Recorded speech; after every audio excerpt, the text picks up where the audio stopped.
abortion, illegal gangs, drugs, debt.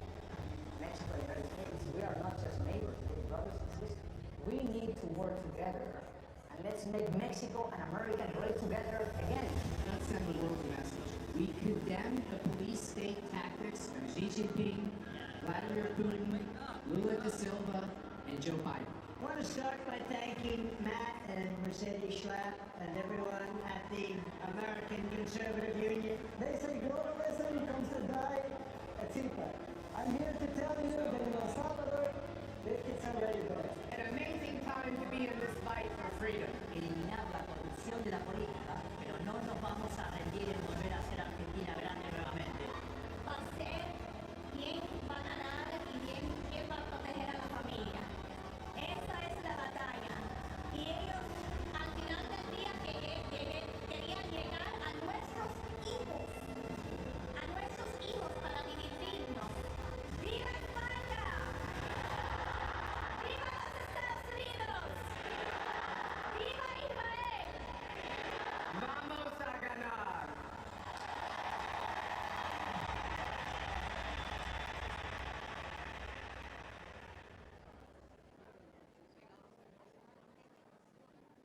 Hey, it's Matt Schlapp with CPAC. You know, we've had a huge problem in this country with election fraud. But at CPAC, that's not a problem. Our only problem is getting each and every one of you to vote. So look at your badge. You have a number on that badge.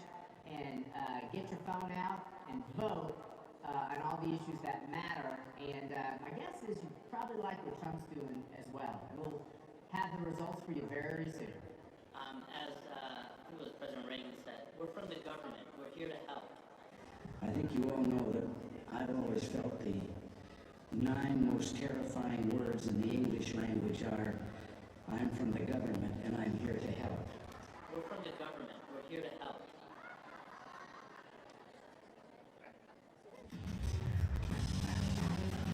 Ladies and gentlemen, this is a conversation.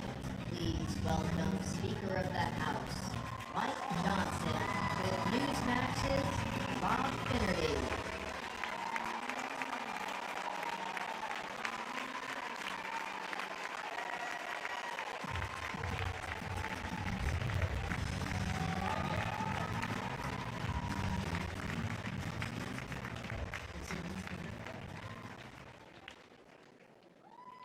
Well, thank you so much for being here. Look at all the patriots gathered. This is great. Fantastic. About to make America great again for the next 4 years. We want to thank Matt and Mercedes Schlapp for putting this together. On behalf of Newsmax, Mr. Speaker, thank you so much for being with us. Yeah. As everyone just heard, Kash Patel.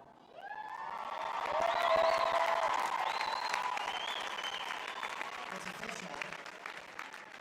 Murkowski and Collins voted against him. Mitch McConnell voted for him and announced that he's not going to run again in 2 years. I guess my question is, which one surprised you more today? Well, I'm glad he did it, and I want to tip my hat to Leader Thune and the Senate Republicans. They're getting the job done. The Trump cabinet is getting the job. We need them. President Trump needs his team in place, and I'm really grateful that they're moving as quickly as they are, and they're setting a good pace. And so far, so good. So, Mr. Speaker, only twice in, I believe, 85 years has the President's Party picked up seats in the midterm elections. But you are going to change that in 2 years. We are. There's a lot of reasons for that. We're going to defy history, and we're going to grow the House majority in 2 years and not lose the majority.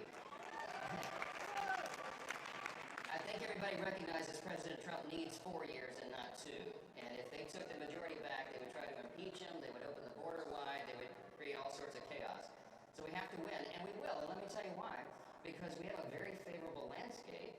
Right now, as we're sitting here today, 13 House Democrats are sitting in districts that President Trump won pretty handily. That's right. There's more than 20 districts that President Trump came within 5 points of winning. So we've got a great landscape to go out and play offense, not defense, but offense, to flip those seats into our column.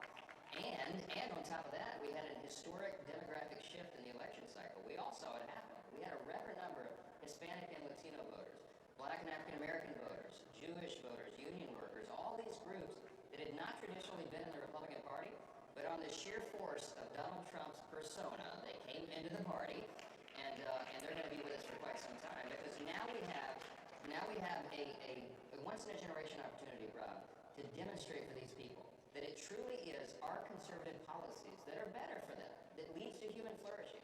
It's better for individuals, families, communities, states, and the nation as a whole. We do that, we'll hold this majority for quite some time.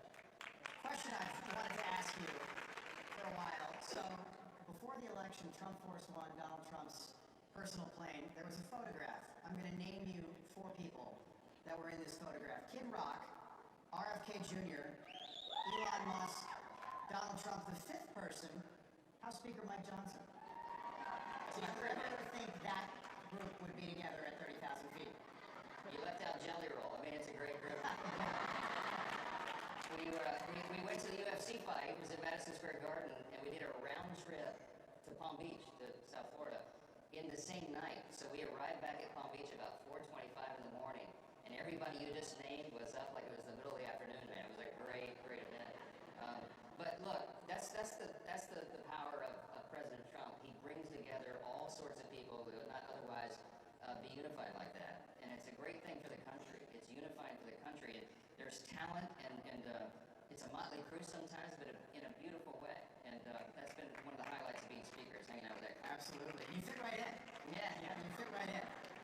Can you explain why the left and why so many Democrats are enraged at Donald Trump right now for trying to end 2 wars that he did not start? I wish I could explain the Democrats. They're just enraged about everything. Think about it. Their policies and their parties are in totally disarray. They don't have a leader. They don't have a real vision forward. They don't know where they're going to head. The entire platform has been repudiated by the American people. The woke progressive nonsense has been stamped out. And so all they know to do is to lash out. I mean, think of it. They're opposing the ending of wars. They're opposing they're opposing the Doge effort, right? What Elon and the team are doing is what Congress has not had the ability to do. They've cracked the code. They're inside the belly of the beast of the bureaucracy, and the algorithms are crawling through. That's right.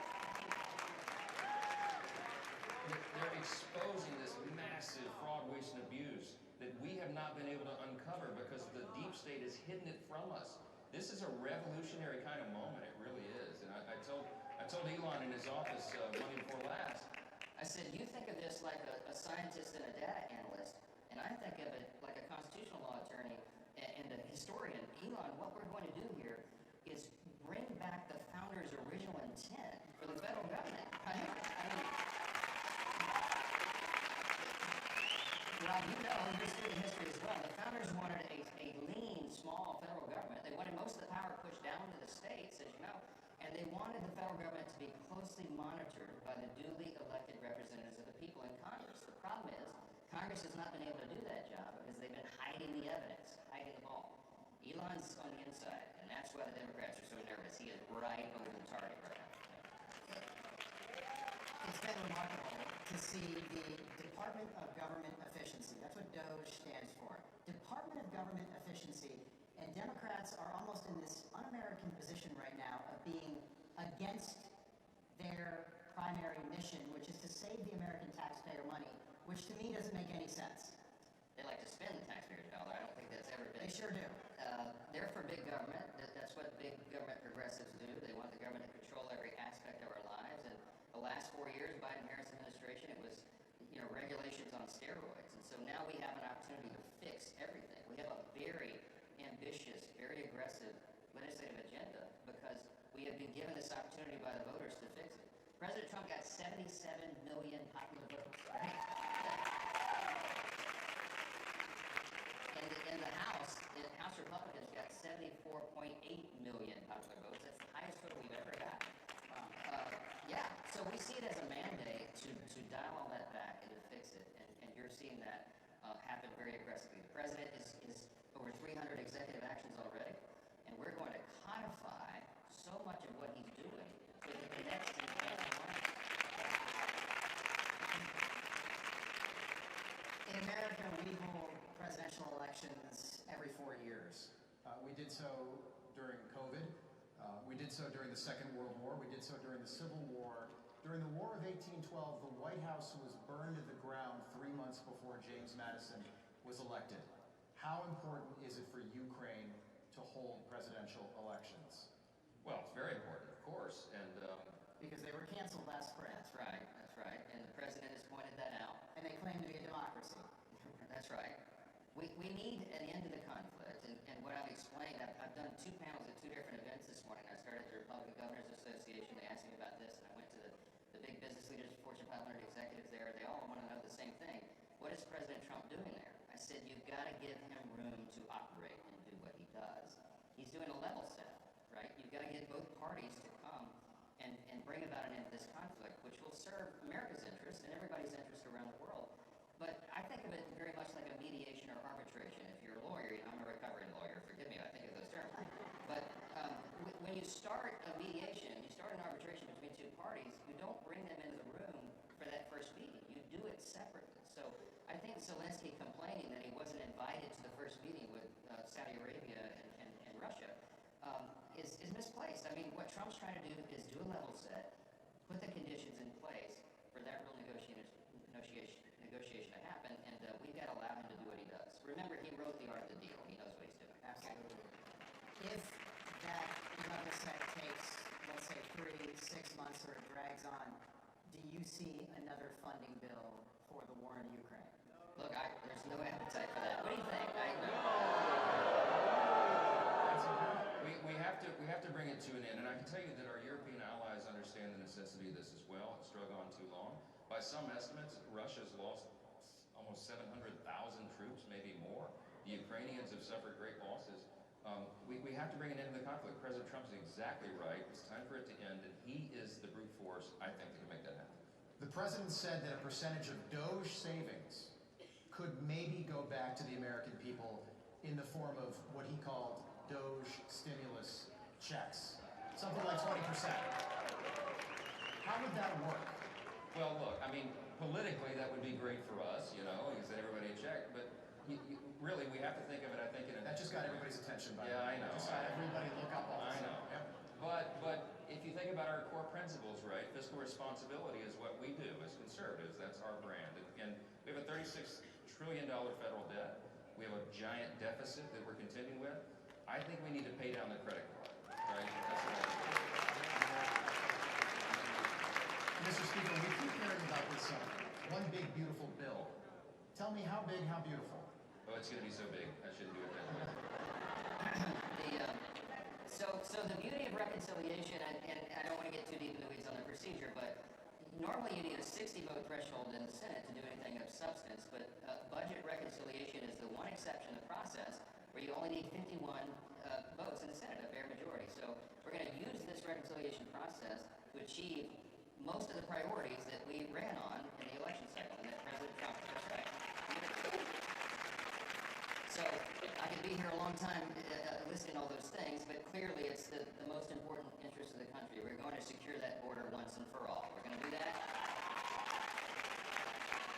We're going to get the economy going again, American economy going. Make sure that we don't have the largest tax increase in U.S. history, which is what would happen by default at the end of this year if we fail in this mission, because the TCJA, the Tax Cuts and Jobs Act extensions expire, the cuts expire.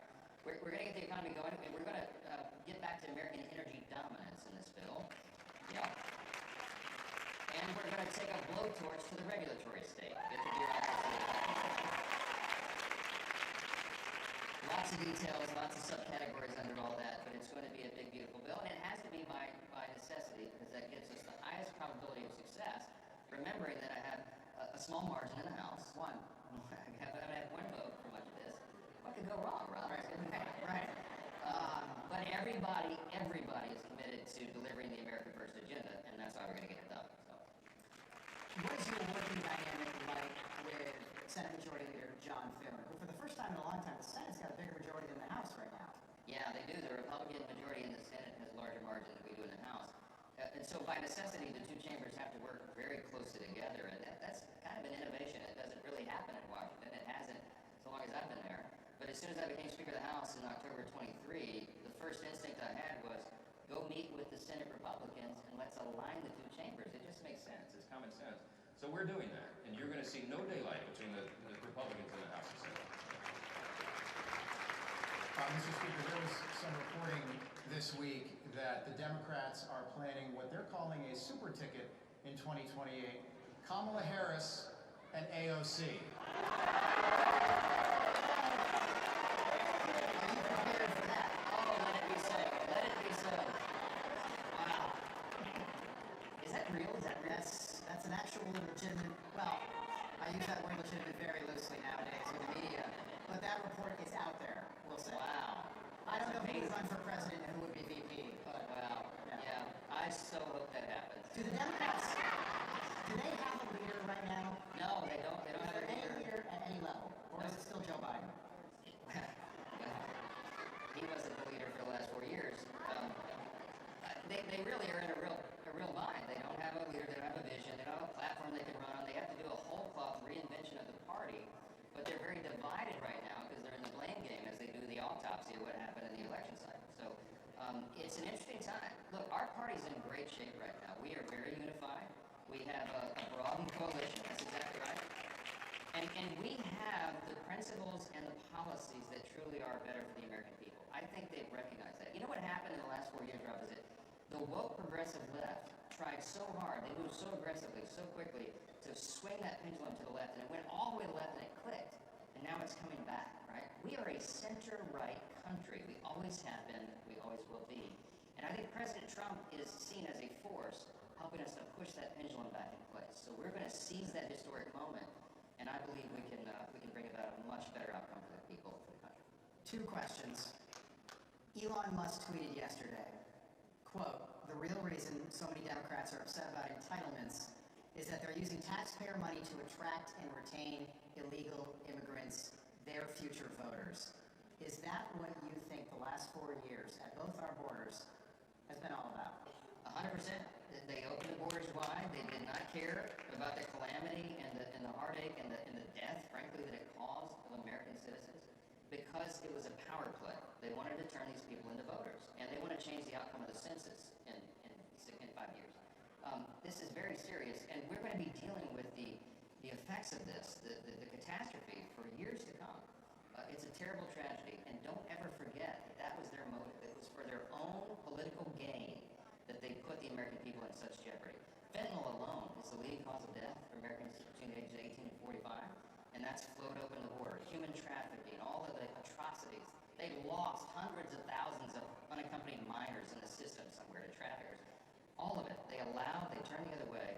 They could have sealed that border any moment. The president had the authority. And I asked him personally on multiple occasions. I pleaded with him. I begged Joe Biden, use your authority. And he'd look down at the floor and shuffle his shoes and say, I can't do that. Well, the American people let him know how they felt about that. Can I ask you, now that the horse is out of the barn, Joe Biden is in Rehoboth Beach, retired, how did he seem during those moments where you were with him in person?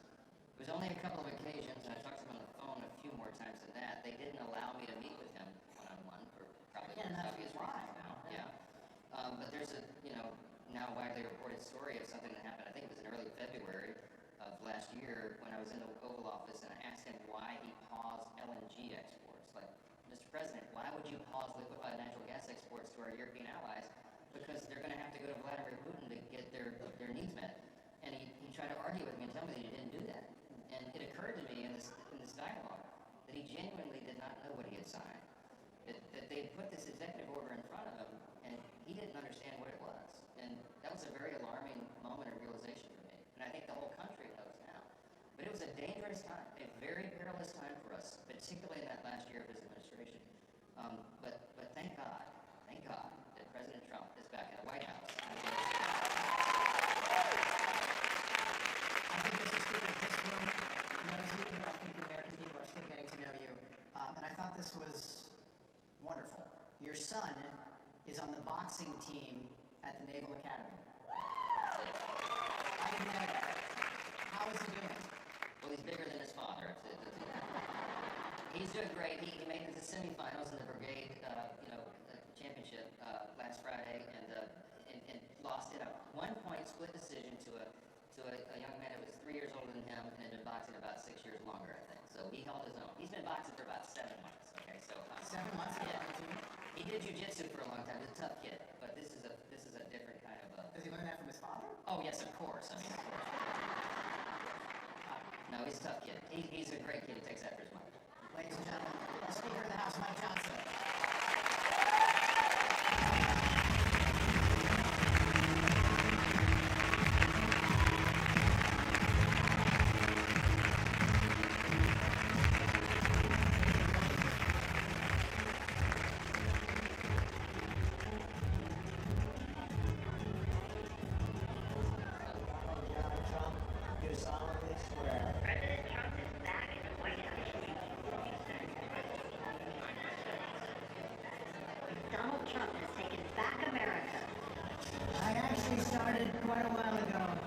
CPAC, and I enjoyed it so much that I came back for a second one, then a third, then I said, what the hell, let's run for president. Matt said, it's like 5 years ago, 6 years ago. He says, you should run for politics. He's the one who said we should run for the presidency of the United States. It is my honor to introduce to CPAC 2017, our president, Donald Trump. First of all, I want to thank Matt Schlapp and his very, very incredible wife and boss, Mercedes, who have been fantastic friends and supporters, and so great when I watch them on television defending me. Nobody has a chance. I love this place. Love you people. You never stop fighting for America, and I will never, ever stop fighting for you. We know that there are still more records to be shattered, new summits to be scaled, more triumphs to be realized, and more amazing history just waiting to be written. The American adventure has only just begun. God bless America, and we will see you next year. Thank you very much. You never stop fighting for America, and I will never, ever stop fighting for you. Hey everyone, it's Matt Schlapp with CPAC. You know, CPAC isn't just a conference. We're fighting 365 days a year on all the issues you care about. Please go to your badge, there's a QR code, check it out, and see the Different centers we have at CPAC, whether it's fighting anti-Semitism or corporate responsibility or raiding members of Congress or state legislators or criminal justice reform, you name it, we're into it. Check it out right now. Everything they said about him has been wrong. I don't know how he does it. It has always been a battle against Donald Trump. Puts a very bright light on the two-tier system of justice that only seems to go after President Trump. The reason why we want him as president is because he's not stuck in this kind of bureaucratic machination. He was very clear. If you hit your target, you were golden, and you could work and work and work and do a great job. He's a very inclusive person who loves to talk about the economy. Trump does the same thing in a different meeting. He's talking directly to the American people. That's why Trump is transformational, because he kind of came outside the Republican Party. He's a great closer. He understands what the most important issues are to voters. Not only is America a great country, but that we Americans are good people. Donald Trump stands for everything that's good, everything that we need, what needs to be changed in our society today. Think about that Trump supporter that was demonized, that was taken down, that was criticized, that was targeted. Think about that person out there. That is the one. They are winning tonight. The American people, they've spoken up tonight. We just looked through history. We're never going to see anything like this ever again. Being woke is easy when it was just a call to defund the police or end capitalism, right? It's a little different when your fellow ideologues start cheering for your beheading. And here's a question. This next video, does this look like London to you? The pro-Hamas protests making for a very interesting political moment at Harvard. A university recently ranked the worst school for free speech in America. What would Harvard do in a moment like this, we all wondered? A school that will expel you for using the wrong pronoun and making a pink-haired trans girl cry. Well, in this moment, Harvard just miraculously transformed into free speech absolution. Apparently at Harvard, there's nothing offensive at all, even though everything's offensive at Harvard. There's nothing offensive at all about celebrating the murder of 1,000 people, including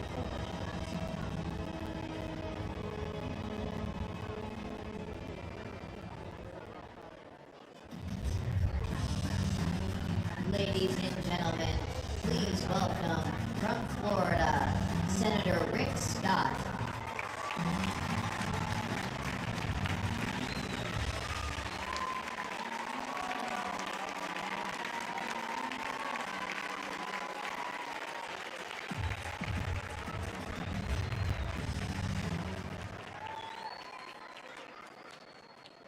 So, good afternoon. Welcome to the Capitol. What do you think about Cash Patel?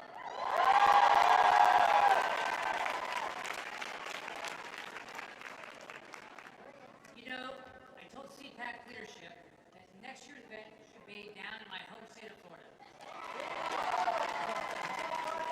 You know, we also have a great view of the Gulf of America. By the way, the weather is a little bit better, about 75 degrees. So the first thing I want to do is I want to thank you. I want to thank CPAC for all your friendship and support. You know, last year I ran to be Senate Majority Leader. And many of you very vocally supported me. And I'll be eternally grateful. Your vocal support changed the Senate. You did it. Now, for too long, Washington has been known for all the wrong things. Big spending, no results. Waste, inefficiency. Washington is about enriching politicians like Nancy Pelosi, bureaucrats like Anthony Fauci, at the expense of the American people. Washington was always about protecting the status quo because the politicians in Washington made money off of it. Washington was about a radical social and environmental agenda, about forever wars, open borders, lies and no accountability. Washington was about Washington. It wasn't about the American people who simply want to lead their lives without bureaucrats telling them what the hell to do. All of that is changing. It's changing fast because of one person. Donald J. Trump being in the White House. Now, President Trump is bringing common sense back to Washington. He's bringing transparency and accountability back to Washington. He's working with great leaders like Elon Musk to bring efficiency back to Washington. And the Democrats are complaining like crazy, but he's changing Washington in record time. He's bringing the voice of the American people back to Washington. President Trump is making America great again.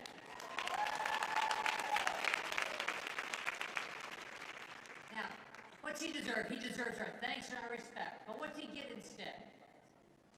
He gets lies and obstruction from the Democrats, the mainstream media, and even some establishment Washington Republicans desperately clinging to relevance. Mitch McConnell supports Merrick Garland's nomination for Attorney General. He's already voted against 3 of President Trump's cabinet nominees.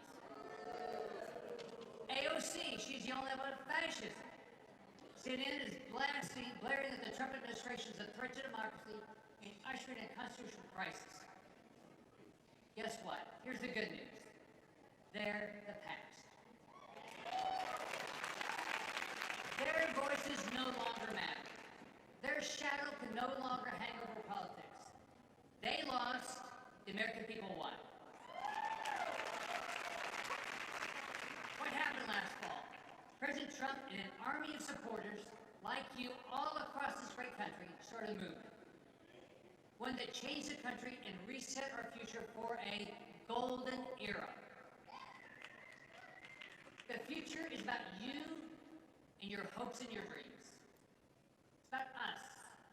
It's about amplifying the voices of the American people and finally giving the government they're paying for and that they deserve. Now, a couple years ago, in the midst of Joe Biden's disastrous presidency, or whoever was in charge, I put out a plan with some ideas to rescue this country from the radical Democrats who are trying to destroy our values and bankrupt us in the process. Now, the way the Democrats and establishment Republicans responded, you would have thought I broke the law. And the craziest part of it, I couldn't tell who hated more, Joe Biden or Mitch McConnell. Now think about it, I proposed a really crazy idea, so just think about these. Teach your students about the U.S. Constitution. That's a hard one. The Bill of Rights, our founding fathers. Have their kids recite the Pledge of Allegiance and salute the flag. Eliminating the Department of Education.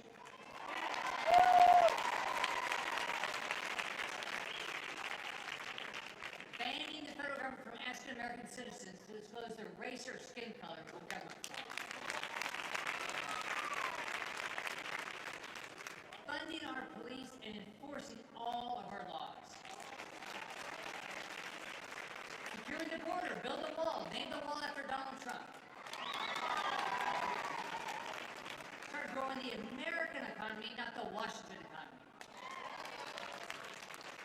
Enacting term limits for member Congress. And federal bureaucrats. Protecting the integrity of the American election. Protecting, defending, promoting the American family at all costs.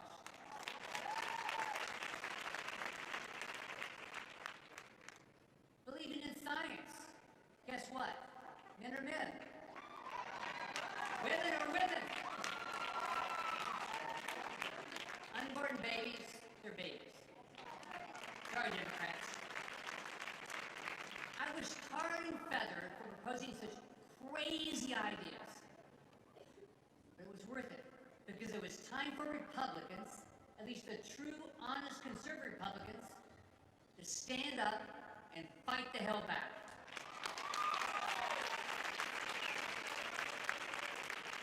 Now, here in Washington, we're seeing what truly fighting back gets us. The bureaucrats are scared that their lies are being exposed. The money spigot is being turned off. NGOs across the world and liberal think tanks around the world are scrambling because their golden goose has finally laid its last egg. Corporate America is tripping over itself to reverse racist DEI programs that seek to divide us by race, gender, and creed. Now, fighting back gets us a government that's listening. An administration that's focused on a stronger future. A president that really cares. Who truly fights for us. And who will not accept the status quo any longer. Now, let me say what I said a few years ago when I introduced my plan to rescue our country. Failure is not an option. The future of this country depends on each and every one of us and the actions we take today, tomorrow, and the months to come. Now, I've got grandkids. Many of you in this room and watching on TV, you've got kids and grandkids as well. In America, we used to believe we had a duty, a sacred duty, to leave things better for our children and our grandchildren than we found them. $2 trillion deficits, $36 trillion in debt, Medicare and Social Security going bankrupt, failing schools, high crime rates. Means that hasn't happened. Instead, our political and cultural rot has made things harder for our kids and our grandkids than they were for each of us. It's harder to get a good education now than it was when I was growing up. It's harder to buy a home. It's harder to start a business. It's harder to get a good, full-paying job. It's harder to live the American dream. That's wrong. That cannot be our legacy.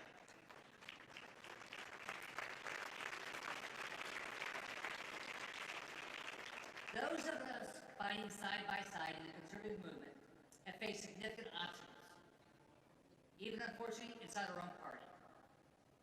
But you and we have kept fighting.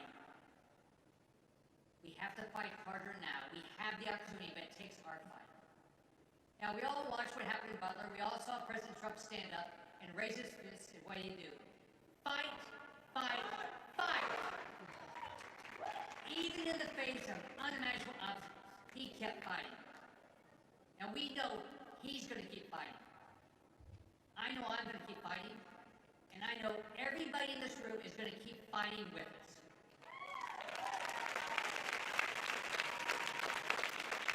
Thank you for what you're doing. God bless every one of you. God bless the President of the United States, Donald J. Trump, and God bless this great country. Have a great day. Bye-bye.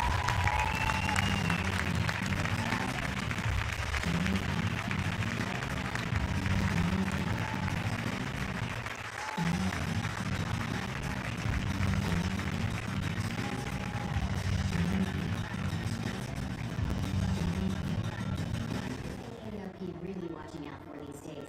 They've made billions partnering with big health insurance corporations while opposing reforms seniors want, like applying big discounts to medicines directly at the pharmacy counter. Instead, AARP supports liberal price setting schemes, giving politicians, not seniors, control over any so-called Medicare savings with no guarantees. Funds won't be spent on unrelated programs or pad big insurers' profits. If AARP and Congress believe America's seniors aren't watching, think again.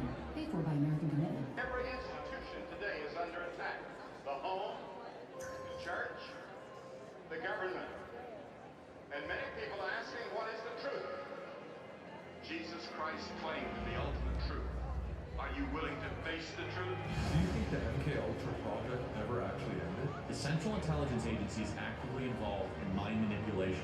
We all answer to one God and one Savior. And He's there to change your life for the better. Still under construction, but already the biggest news station in Poland. The only international TV station that interviewed Donald J. Trump. I'd like to say hello to the Polish people. Poland's leftist government wants to destroy us, but we are not backing down. We're building conservative, English-speaking European news station. Join the movement. Support the revolution. Make Europe great again. This is Republican, the home of free speech. Hey there, scan your QR code on your badge so that you can view the agenda. Check out our membership circles and learn more about our centers. As I think it was President Reagan said, we're from the government. We're here to help. I think you all know that I've always felt the 9 most terrifying words in the English language are, I'm from the government and I'm here to help. We're from the government. We're here to help. Sources out there that are saying that Iran, their goal is to draw the U.S. into this broader conflict. There's no question that not only did the Iranian parliament come out and start saying death to Israel, we know that they've chanted death to America. They hate us. They hate our culture. They hate what we stand for, which is that of freedom and religious freedom. And for them, they want to take us down. And the mere fact is you have a commander-in-chief right now who is hiding in the basement that needs to be out there every single day answering the tough questions. Instead, they basically say that climate change remains the most important national security crisis that we're facing. They have caved in time and time again to Iran while knowing that they are funding Hezbollah. They've sent over $100 million, that is Iran, to Hamas, and over $700 million to Hezbollah. Clearly, it is about sponsoring terrorism. Clearly, it is about destroying our strongest ally, Israel, and then America. Ladies and gentlemen, up next, nowhere to hide, the takedown of left tech.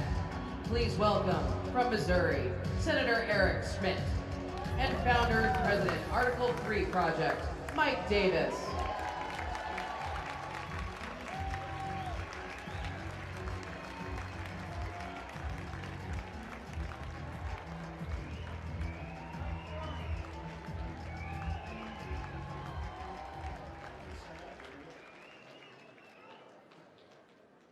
Thank you for coming. We're going to talk about big tech, Google, Amazon, Facebook, and Apple, and what we need to do to end their gatekeeping power over information and commerce. So this started under the Trump 45 administration, where we saw our 100-year-old antitrust laws get dusted off, and we ended big tech's antitrust amnesty, where we want to use antitrust, which is law enforcement, to go after these trillion-dollar big tech monopolists who they have too much power, and they use that power for bad things, and they're anti-competitive. And we saw that the Trump 45 Justice Department started this. I always said that the only thing that the Biden administration did right was they continued President Trump's antitrust enforcement under the Biden antitrust division. And we're seeing with President Trump that he is fully committed to finishing the job with the antitrust. You see this with his appointment of Andrew Ferguson to chair the Federal Trade Commission. And we're seeing this with President Trump's pick of Gail Slater to lead the antitrust division. And it's critically important because these trillion-dollar big tech monopolists, they crush competition, they shutter small businesses, and they cancel conservatives and others with whom they disagree. And I'll tell you, the tip of the spear in this fight has been Senator Schmidt from Missouri. He has been a warrior against big tech. And so I'm very pleased to talk to him today about these issues. And I just want to start this off, Senator, to just get your thoughts on antitrust and big tech generally, what you think needs to happen. Well, I think, great to be with you, great to be back at CPAC. What a great crowd. This feels a lot different now that we won in November than it did just a couple of years ago, doesn't it? There's a new sheriff in town. So, yeah, I think that for most people, especially people in this room and conservatives, they have seen, like, over the last 4 years in particular, what happens when you have these massive concentrations of power. And you see that sort of collide with this fundamental belief that we have as conservatives that when we're born with certain rights. And those rights come from God. And the first one that's mentioned in our Constitution, our Bill of Rights, is the right to speak your mind. This idea of fundamental human expression, right? And government's only role is to make sure it protects those rights. That's like the foundation of the country, and we believe that. So when you have these massive companies then that infringe upon that right, and sometimes at the behest of the federal government, it's a scary situation. In my previous job, before this one, I was Attorney General for the free state of Missouri. It was a great gig. I loved it. And we launched the Missouri versus Biden lawsuit, which turned into Murphy versus Missouri. But you got to remember, so I think it's important to sort of go back in time. In 2021, 2022, really before Elon Musk had bought Twitter, before Jim Jordan was holding hearings, we filed this lawsuit. And it's interesting, Jen Psaki, you gotta go back, this is COVID, forced masking, forced vaccinations, the real raw power of the federal government was on display. And Jen Psaki was standing there up at the podium saying, yeah, we're flagging this for Facebook, they need to take this down. They wanted to start a disinformation governance board. Remember Mary Poppins who was singing, what was her name? But she's, singing about how great it is, and this disinformation must be taken down by the government. So you saw this, when we filed the lawsuit, we got discovery before the temporary restraining order that ultimately went to the Supreme Court. And what we found was shocking. We had an idea of what was happening, but could have never been prepared for what we found, which was high-level government officials working directly through a secret portal with the big tech companies at Facebook, at Twitter, saying, take this down. This is misinformation. You need to take this down. And then saying, okay, what else can we do?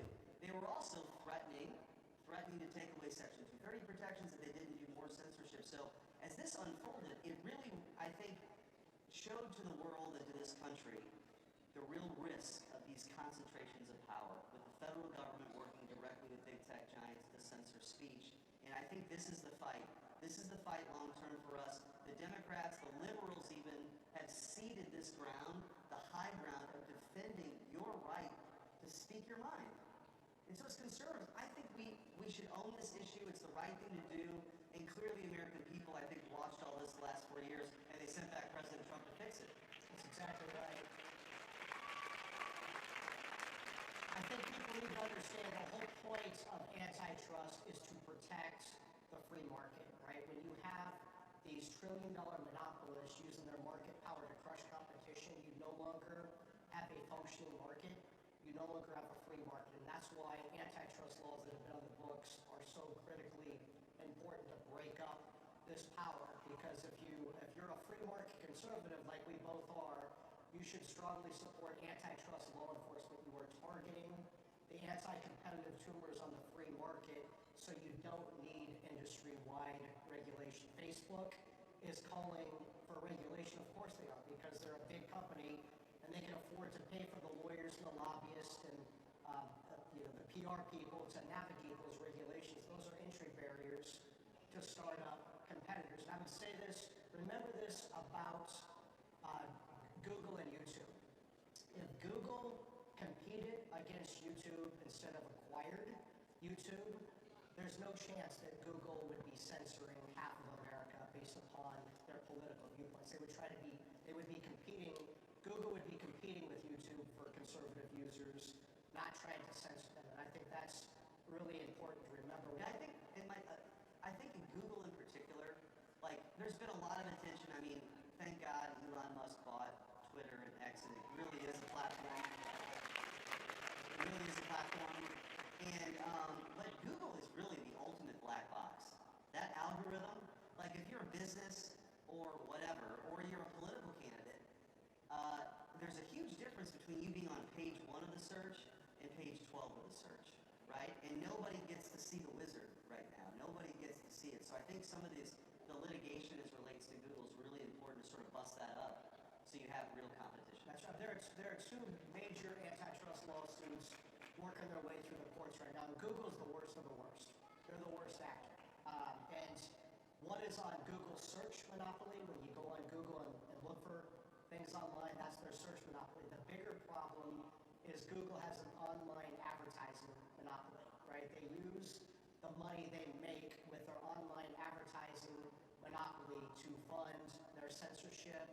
All their woke nonsense that they do is because they have this online advertising monopoly. We're seeing lawsuits right now, again, started under Trump, to Biden's credit, continued under Biden. We need to finish the job with Trump's antitrust law enforcers, like Gail Slater at the Antitrust Division. Another problem you're seeing with these big tech platforms is something like NewsGuard, right? Where they rate news services in schools, like libraries and classrooms, and of course, they give conservative news organizations like Newsmax or Fox News or Breitbart, they give them lower grades, and so kids don't have access to conservative news sites. They get the liberal news sites like CNN and MSNBC, and that needs to end as well, because again, they're trying to control information and commerce in this country, and we just cannot let this happen. So, well, I think the other thing that's happening too,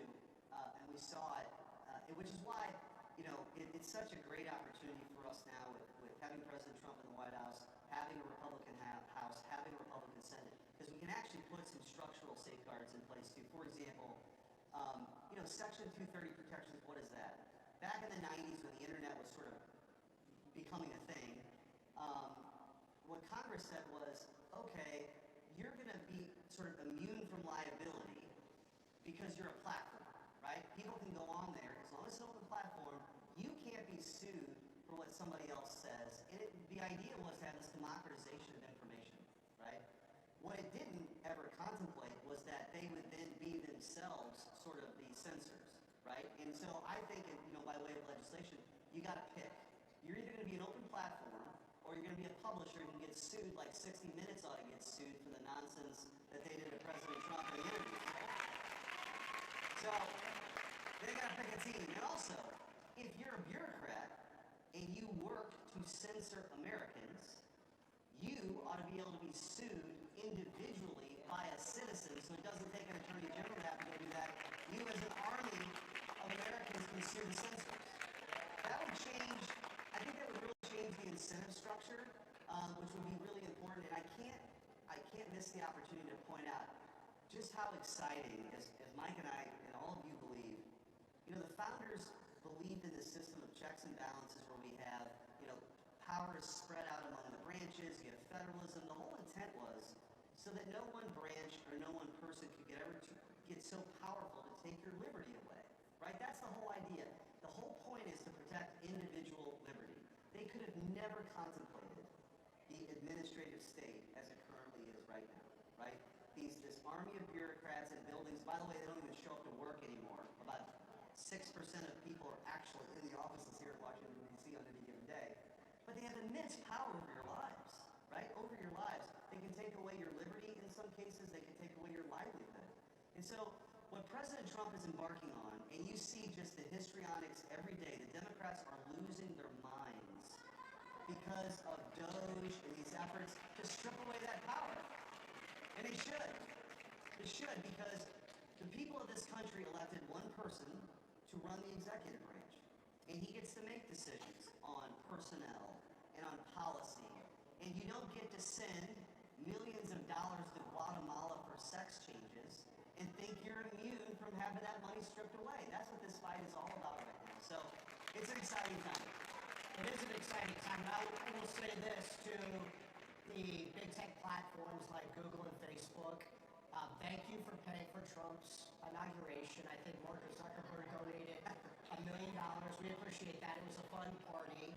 But Mark Zuckerberg spent, $400 million on chasing President Trump out of office in 2020. So $400 million versus $1 million. I think he has a lot of catching up to do. And I don't think that he's going to buy antitrust amnesty from the Trump 47 Justice Department or the Trump 47 Federal Trade Commission. We have these antitrust laws on the books for 100 years, and to these trillion-dollar big tech platforms, nobody's above the law. And so justice is coming. Yeah, I think with the time we have left, I just mentioned one other thing to kind of look out for. On the Judiciary Committee, I was telling Mike, I chair the Constitution Subcommittee. So we have jurisdiction over the First Amendment, the Second Amendment. So get ready, we're going to have some fun hearings and bring people in and hold people to account for trying to take away your right to speak your mind. So whoever's watching this who engaged in activity, stay tuned. But also, what's happening with Doge right now is so smart to start with with USAID, right? Where you had all of this money flowing to DEI programming in Burma and LGBTQIA plays in Europe and LGBTQ Sesame Street in Iraq. I mean, this is totally insane, but that's where this money was going. But it was funneled effectively through these NGOs, right? The Biden administration was also using these NGOs to bring mass migration into this country, to break up our sovereignty as a country, and they were also using it to help flag things for their vast censorship enterprise. And so I think we're going to do some investigating on who these NGOs are. And if you want to know why the Democrats, they're objecting so much to this, there is a lot of corruption that's going to be exposed. So I want to end this on this point. Senator Schmidt has been a warrior in the Senate for President Trump's cabinet picks and others, and Kash Patel was just confirmed today as our next FBI director. I remember when Kash was nominated, a lot of very smart people in Washington said his nomination was dead on arrival. Well, now it's Director Kash Patel, and I want to thank Senator Schmidt for all he does for President Trump and his nominees. This guy is a warrior, so thanks for your work, too. Thanks for your work, too. Thank you.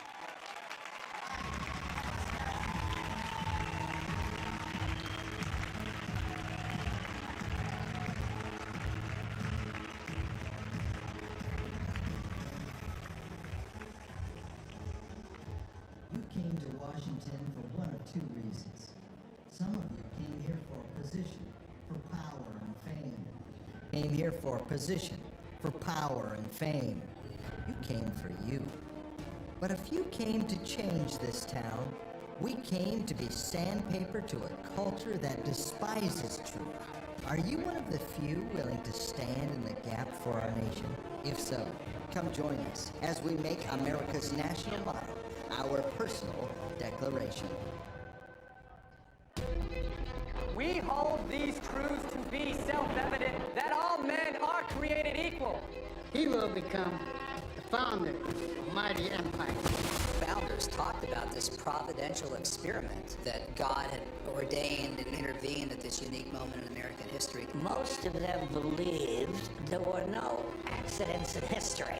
Americans of today should regain our bearings, that our nation is no accident. Freedom, sovereignty, prosperity. The Patriots for Europe Foundation is on a mission to make Europe great again. Globalist elites have led Europe into a dead-end street. Violent crime has surged because of mass immigration. The Green Deal has put the future of the European economy at risk. Fake NGOs and the massive bureaucracy in Brussels are interfering in our democracies. Patriots must take action. We bring analysis, we organize debates, we build the network of patriots to challenge the woke narrative head on. Patriots for Europe Foundation. Ladies and gentlemen, please welcome Nigel Farage.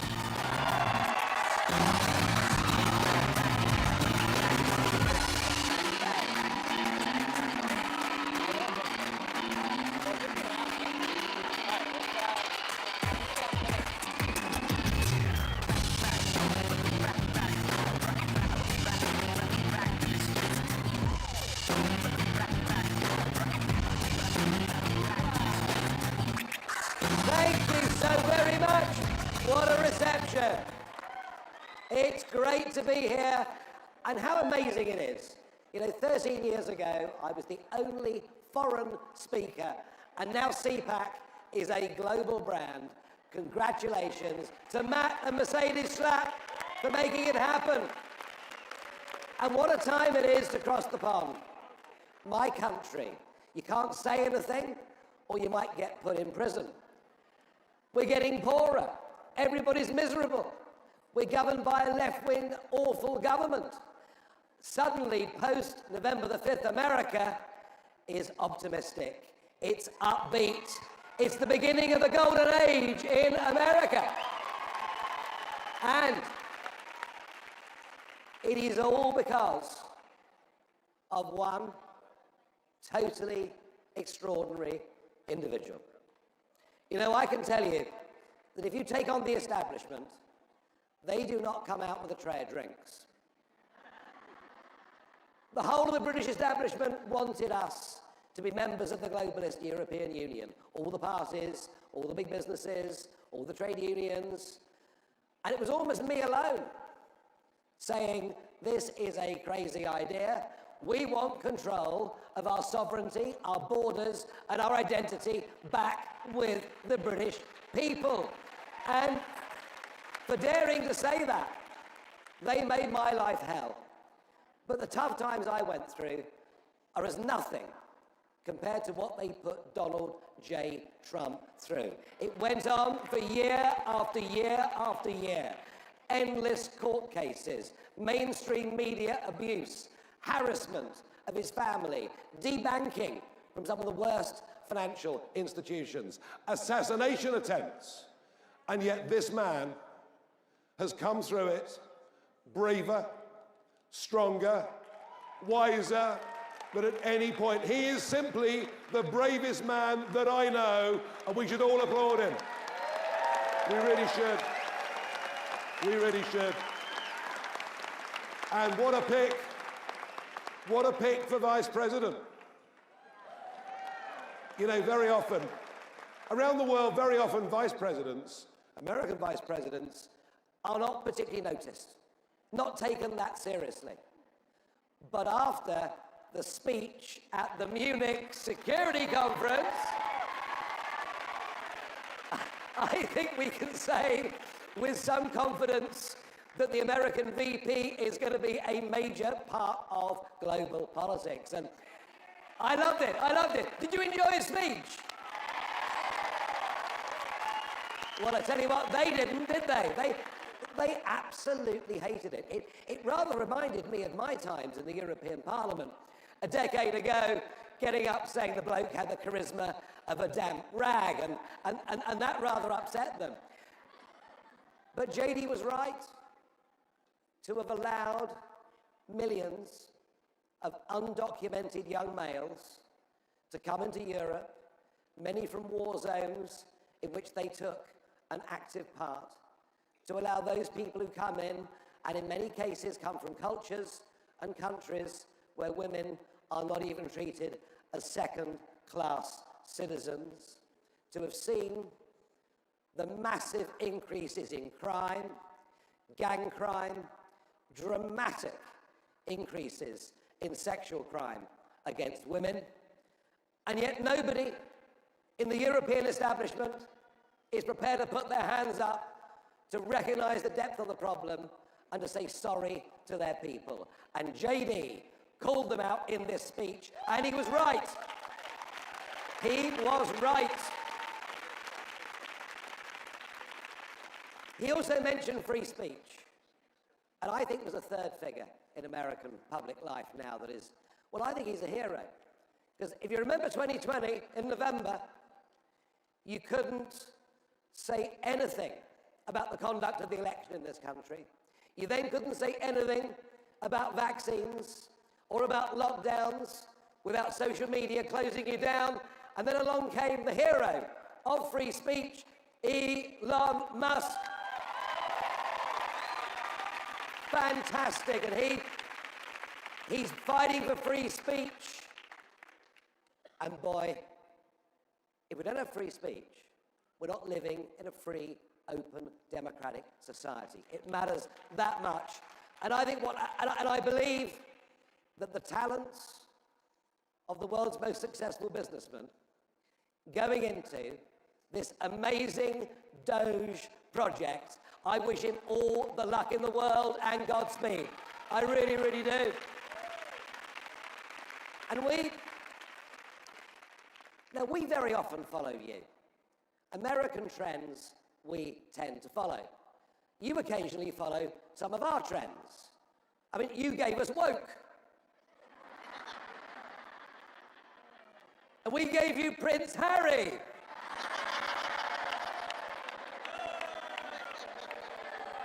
No, you keep him, you keep him. But in 2016, we delivered a political thunderbolt across the whole world, and it was called Brexit. And I believe that a wave crossed the Atlantic and helped Donald Trump win the presidency in November 2016. Well, this time, the Trump win has the ability not just to save your country, not just to make you freer and more prosperous than America has ever been, because undoubtedly that is what is going to happen. But it's also producing a wave that is now coming the other way, across the Atlantic. I had been retired from politics for nearly 4 years, but I decided last June I'd get back into politics because I couldn't bear what was happening in my country. And I am now leading, and in historical terms, this is incredible. I am now leading Reform UK, and we are now topping every opinion poll in Britain. And we are going to win the next general election and save our country. We're going to do it. We're going to do it. And what you guys have done, what CPAC, what the activists have done in helping President Trump win 85% of the counties in this great country of yours, to win the House, the Senate, the majority vote, all those things you've done, the confidence of this man, surrounded by a great team, this is all going to blow back and help us in our endeavours and across the rest of Europe too.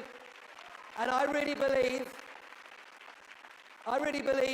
that, like you, British taxpayers have had enough of sending £100,000 to Bangladesh to study shrimp behaviour. But we've had enough of free speech being cracked down upon. We've had enough of two-tier policing, two-tier justice, different groups of people being treated differently by the law. We've had enough of being told, you can't say that. The hell with it. Within the limits of what free speech gives us, we should be allowed to say whatever the hell we want. And we will. And we will. We will deport those who come into Britain by dinghy illegally. We will make sure that those to come to Britain legally subscribe to our shared values. In fact, in many ways, what we're fighting for is a very similar agenda to the one that you've just fought for and the one that you have just succeeded with. I want to finish by saying, as a regular at CPAC and as somebody who has publicly supported President Trump and been a friend of his for a decade, this is a remarkable CPAC coming together. This is something to celebrate in style, to be proud of. You're going to make America great again, and we in turn will make Britain great again. Thank you. Thank you very much. Thank you.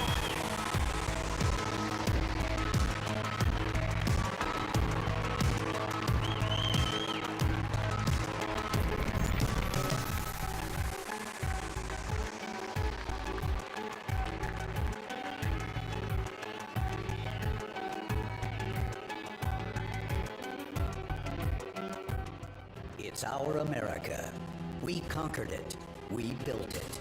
Great values like honesty and fairness. Great courage. A great nation needs a free press. Newsmax is it. 30 million Americans regularly go to Newsmax when they really need to know. They watch Newsmax TV at home. On the free Newsmax app, they go to Newsmax.com. Start today. Newsmax is real news for real people. Welcome to CPAC. At Great American Media, we celebrate what matters most: faith, family, and country. Today, we invite you to experience storytelling that uplifts, inspires, and reflects the values we all cherish. PureFlix is your home for entertainment without compromise. With faith-driven movies and series, we bring you stories that strengthen hearts, uplift spirits, and honor what truly matters. And on Great American Family, where faith leads, where stories inspire. Welcome home. Whether it's Christmas all year long, heartfelt romances, or movies that bring families together, we are here to make you feel at home. At Great American Media, our foundation is quality. Our promise is to always deliver entertainment that aligns with your faith and values. Thank you for standing with us as we stand for faith, family, and country. Enjoy CPAC, and remember, when you choose Great American Media, you choose entertainment that lifts you up. Join us and experience the best in faith and family entertainment.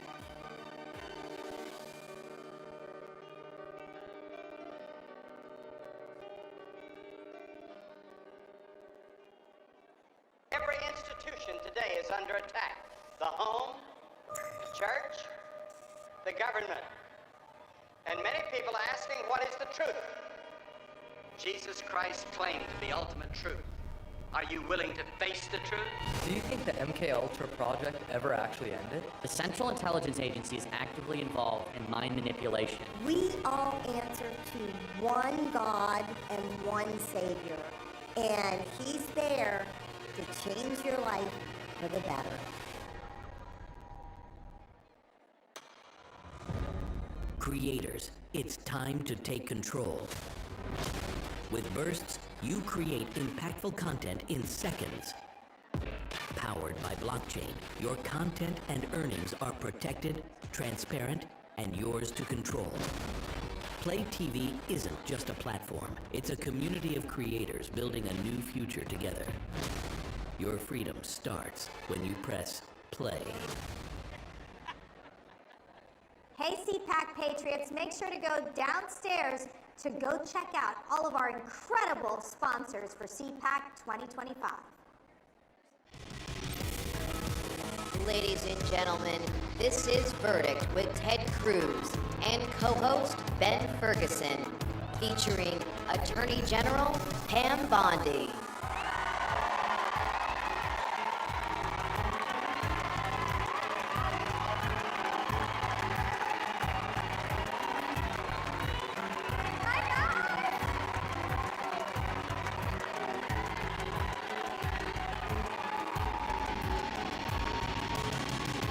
What a good-looking crowd today. I love it. All right, so we are going to be doing our podcast live, so I'm going to give you guys a countdown. You guys are going to be in the podcast with us. I'm going to say we're from CPAC. I want you guys to be as loud as you possibly can. Are you ready? All right, here we go. Welcome, it is Verdict with Ted Cruz, live from CPAC 2025.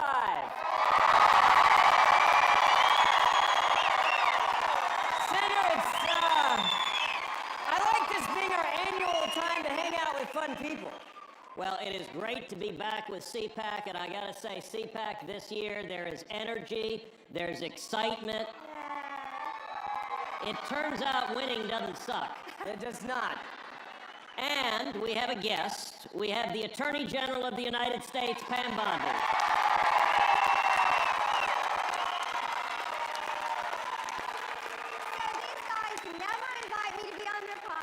They finally did, and I get to do it in front of all of you, so this is awesome. Well, Pam, I will tell you that there is some good karma to being on this podcast at CPAC, because the last guest we had at CPAC was someone named J.D. Vance, and he's done all right for himself. Yeah. He's a great man.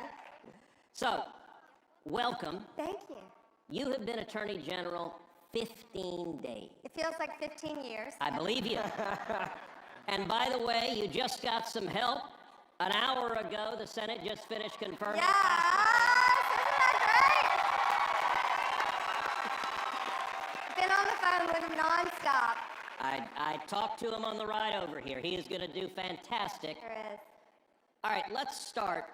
15 days. You've come into what I think is the single most important cabinet position in this administration. Because we went through 4 years of Biden weaponizing the Department of Justice, using it to attack his enemies and to support his friends. Mm-hmm. So let me ask you, you come into DOJ, you've got a mission. You've got a mission to restore integrity to the department, to end the weaponization and politicization. How do you do that? How do you get that done? You know, the volume, Senator, what concerned me the most, it's the volume of how bad it was. And it still is. We're working on it. It's day by day by day. But we've got a team of great people, and on day one, I issued 14 executive orders, and number one is the weaponization ends, and it ends now. And that's what we did. Let me ask you something. In the 15 days you've been there, how many DOJ employees have said something to the effect of, thank God?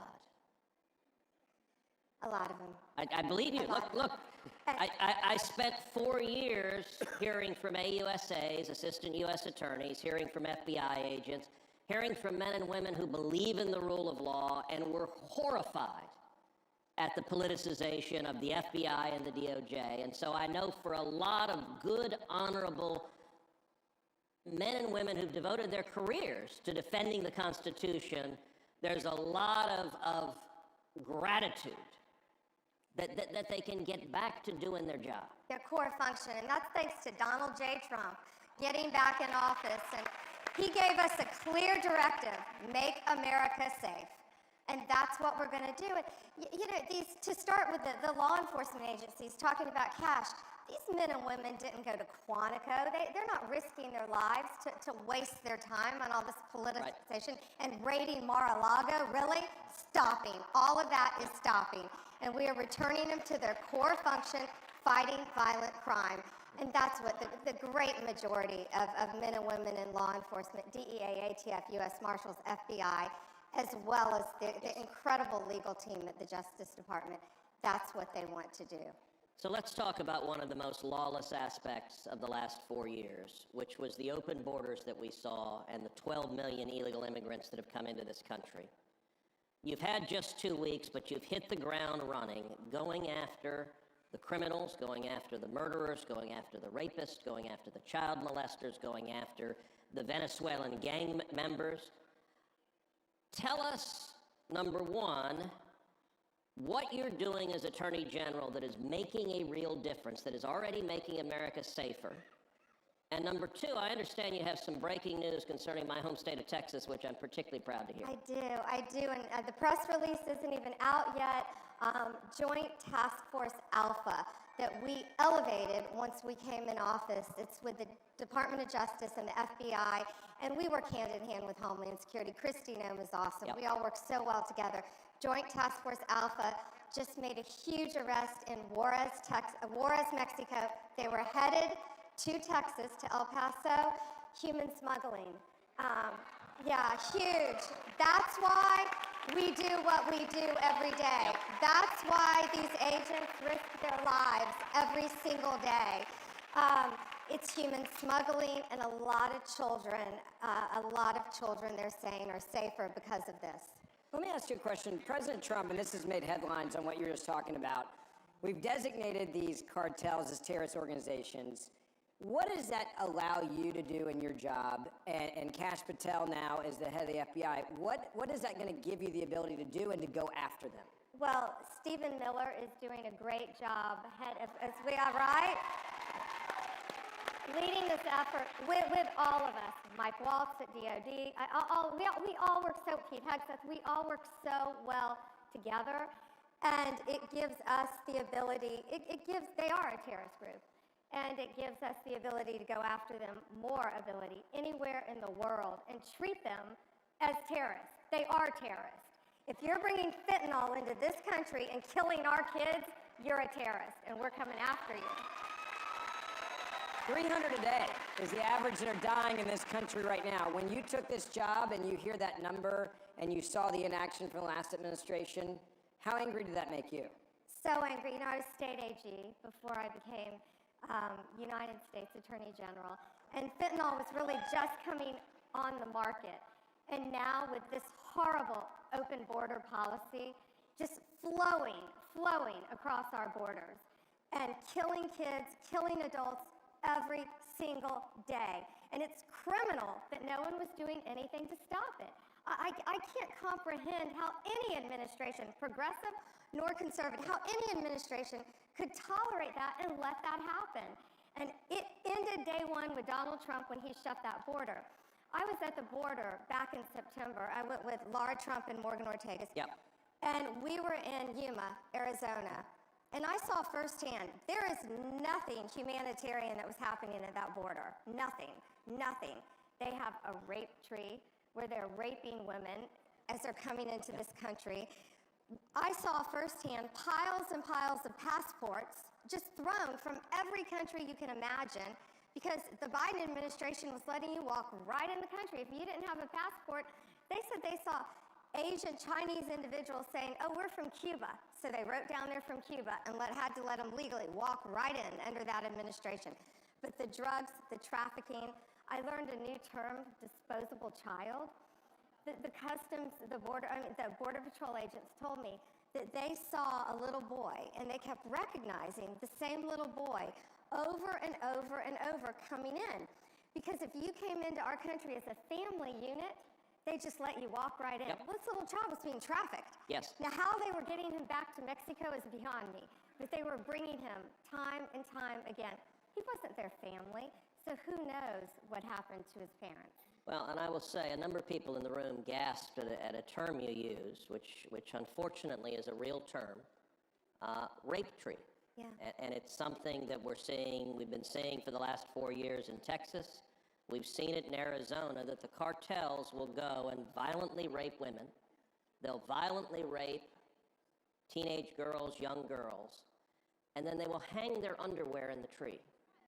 And you'll find a tree down on the southern border with 10, 20 pairs of underwear as they're mocking law enforcement, saying we can do whatever we want.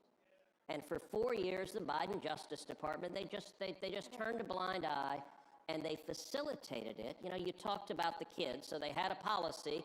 If you arrive with a kid, it's essentially a get-out-of-jail-free card. And so you started seeing a phenomenon that we've never seen in immigration before, which is single young men showing up with little kids.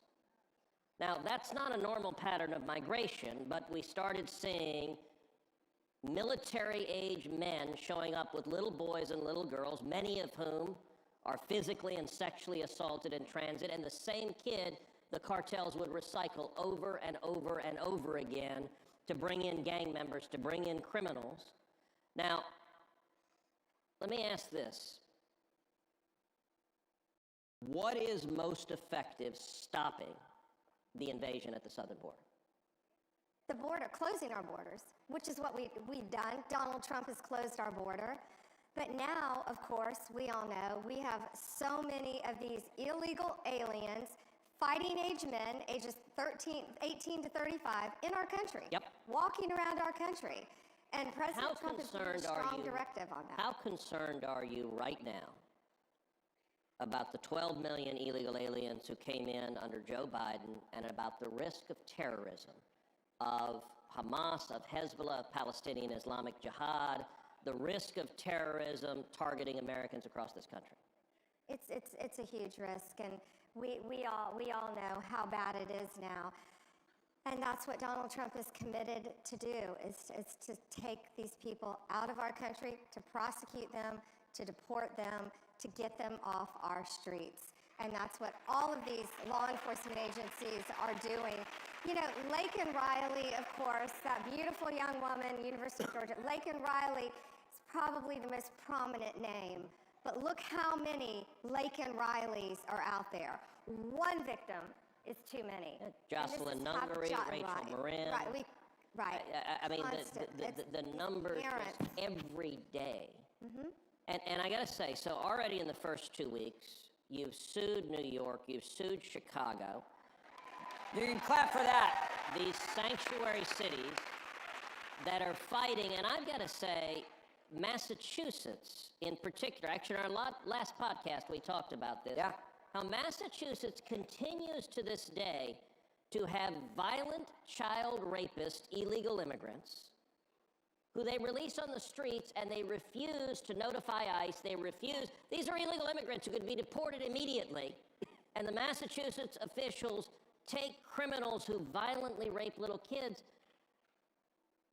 Let me ask you, what is your message to a mayor, to a local official who wants to defy federal immigration law? Well, our message is very clear. I sued Illinois first, Chicago, first day, and I gave a very strong warning. If you don't comply with the law, you're next. And guess who didn't listen? New York. Kathy Hochul got sued. They all got sued in New York. And if you don't follow the law, you're going to be next. Because we are going to get violent criminals off our street. And you know, Senator, it's more than that. They're endangering the lives of our great men and women in law enforcement. Yes. That's what people don't understand. When you're hiding illegal aliens from law enforcement, you're endangering their lives. It's gonna stop. So let me ask you, 2 weeks into it, you've been at DOJ. What's your assessment? Is it as bad as you thought it would be? Is it better? Is it worse? It's worse. Of course, it's now worse. You're inherited chaos. Worse meaning, yeah, that department had completely lost its mission of fighting violent crime. Look what they did to President Trump. Look at the weaponization, and weaponization ended. And the deep state is very real. I think all of you in this room know that. It's very real. And people trying to undermine everything you're doing. You know, 3 weeks into it, I went in one department and found huge 20 by 20 glossies of Joe Biden, Merrick Garland, and Kamala Harris still hanging up in my office. They're gone. They're gone. They're gone. And guess what's replacing it? A very handsome photo of a man named Donald Trump is in Not the one in the hallway, right? That picture? That one. That one, okay, I like that one. That one's in replacing. But you know, I make light of that, but that's what's happening. Yeah. You know, he had been in office 3 weeks, and the deep state still had those pictures hanging, and that's, to me, that's defiant. It's insubordination, not going to happen. But you know, what we said, most people, the majority of the people are great people who went to law school, became prosecutors, became law enforcement agents to fight crime. You've spent your professional life as a prosecutor. Where? How important is it to you to go after bad guys and to get bad guys off the street and keep people safe? It means everything, and the drug epidemic, you know, the fentanyl just flowing into our country now, the terrorists, the gangs, TDA, Transdagua, MS-13, all of the gangs who are now terrorist organizations. We've got to stop them, and that's why we do what we do. And we all have to work together, and working with Homeland Security has been great too. So one of the most shocking statistics from the prior administration is the number 300,000. 300,000 children that the prior administration had in custody and that they lost, that they do not know where they are. We know that many of those children are being abused right now. Tell me about the efforts you and Homeland Security and the Trump administration, the efforts you are doing to find those children and to get them out of harm's way. That's top priority, and that's Donald Trump's top priority, to find these victims and to save them. And that's what I truly can't comprehend how any administration would let that happen and not care. And that's what we're all fighting for. And you know, you say when you take a job with this incredible volume, you think, how do you do it? How do you focus every day? And you do it by saying, if I can save one life, it's worth it. Well, it's a lot more than one. But it compounds. That's how you start off, one life. And it is thousands and ultimately more. So I want to say something to the folks here at CPAC, which is, as many of y'all know, Ben and I do this podcast, Verdict with Ted Cruz. We do it 3 days a week. We do it Monday, Wednesday, and Friday. We've got roughly 1 million unique listeners all over the country. And we do this to go around the corporate media, to go directly to the American people, and to bring the truth and bring the facts. So I want to ask everyone here, many of y'all already subscribe to the pod, but I want to ask everyone here to pull out your cell phone right now. Pull out your cell phone and text the word verdict, VERDICT. Text the word verdict to 24005. Again, 24005. When you text verdict to 24005, what you'll get back is a link to subscribe to the podcast. Now, if you're under 40, you know what I'm talking about. And if you're not, ask your kids or ask your grandkids. Although I'll say, if you're at CPAC, you're pretty hip and connected. So you may know as well if you're here at CPAC. But every Monday, and subscribe doesn't mean it costs you money to quote your dad. Oh, my father points out that my dad is 85, and he said when he hears subscribe, he thinks it's a magazine subscription. There's no charge. It just magically appears in your phone early in the morning on Monday, Wednesday, and Friday. And we bring in guests like the Attorney General of the United States, and we focus on what is happening, the victories that President Trump is winning, and the news that the corporate media won't cover. Yeah. I want to ask you... 24005. I want to ask you a question. It's one that I've been dying to ask you, and it deals with all of the pardons that were given out from Joe Biden at the end. There were a lot that went to his family. Mm-hmm. It is what it is. There's one person he did not pardon. That would be himself. There are a lot of people that think there should be accountability. Should this be something that is looked at to see what he did while he was president?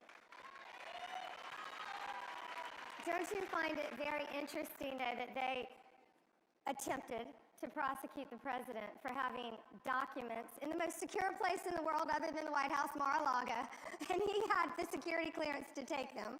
Yet Joe Biden, who had no security clearance to take them at the time, had them in his garage with his drug addict son going in and out of his garage. Yet what did they say about him? Too old to prosecute. Frail old man. But listen, Donald Trump and I have not talked about that at all. This is not about targeting. This is what they do to us. This is not about targeting. This is not about weaponization. This is about keeping America safe and going forward and prosecuting violent criminals. If you committed a crime in this country, no one is above the law. I will say that. No one is above the law. So Pam, the media are going crazy about New York Mayor Eric Adams and the charges that were dismissed against him. So glad you brought that up. Tell us what the story is, what happened there, and why were the charges dismissed? Sure. And Emil, who has done an incredible job, he worked on this case, he looked at this case. It was an incredibly weak case filed to make deportation harder. That's why they did it. They took one of the biggest mayors in the country off the playing field in order to protect their sanctuary city. This case, it was so incredibly weak. It was about increases in airline tickets, upgrades in airline tickets in his official capacity, without getting into all the details of the fact. I don't even think it could survive a verdict. Excuse me. Incredibly weak case. That is the weaponization of government. That's lawfare. That's lawfare. When you're filing cases like that to keep someone who criticized Joe Biden, who said they took away his security clearance, so he could not get the details, so he could not help enforce the deportation efforts in New York. And you know, these people are going after him. Ride a subway in New York. It's not safe. Yep. Violent crime is at an all-time high, and that's what they're doing. So it's not about weaponization, it's about ending their weaponization of the government and fighting violent crime and enabling cities like New York and mayors like Eric Adams to enforce Donald Trump's immigration policies. I want to ask you, and go back to something you said a moment ago.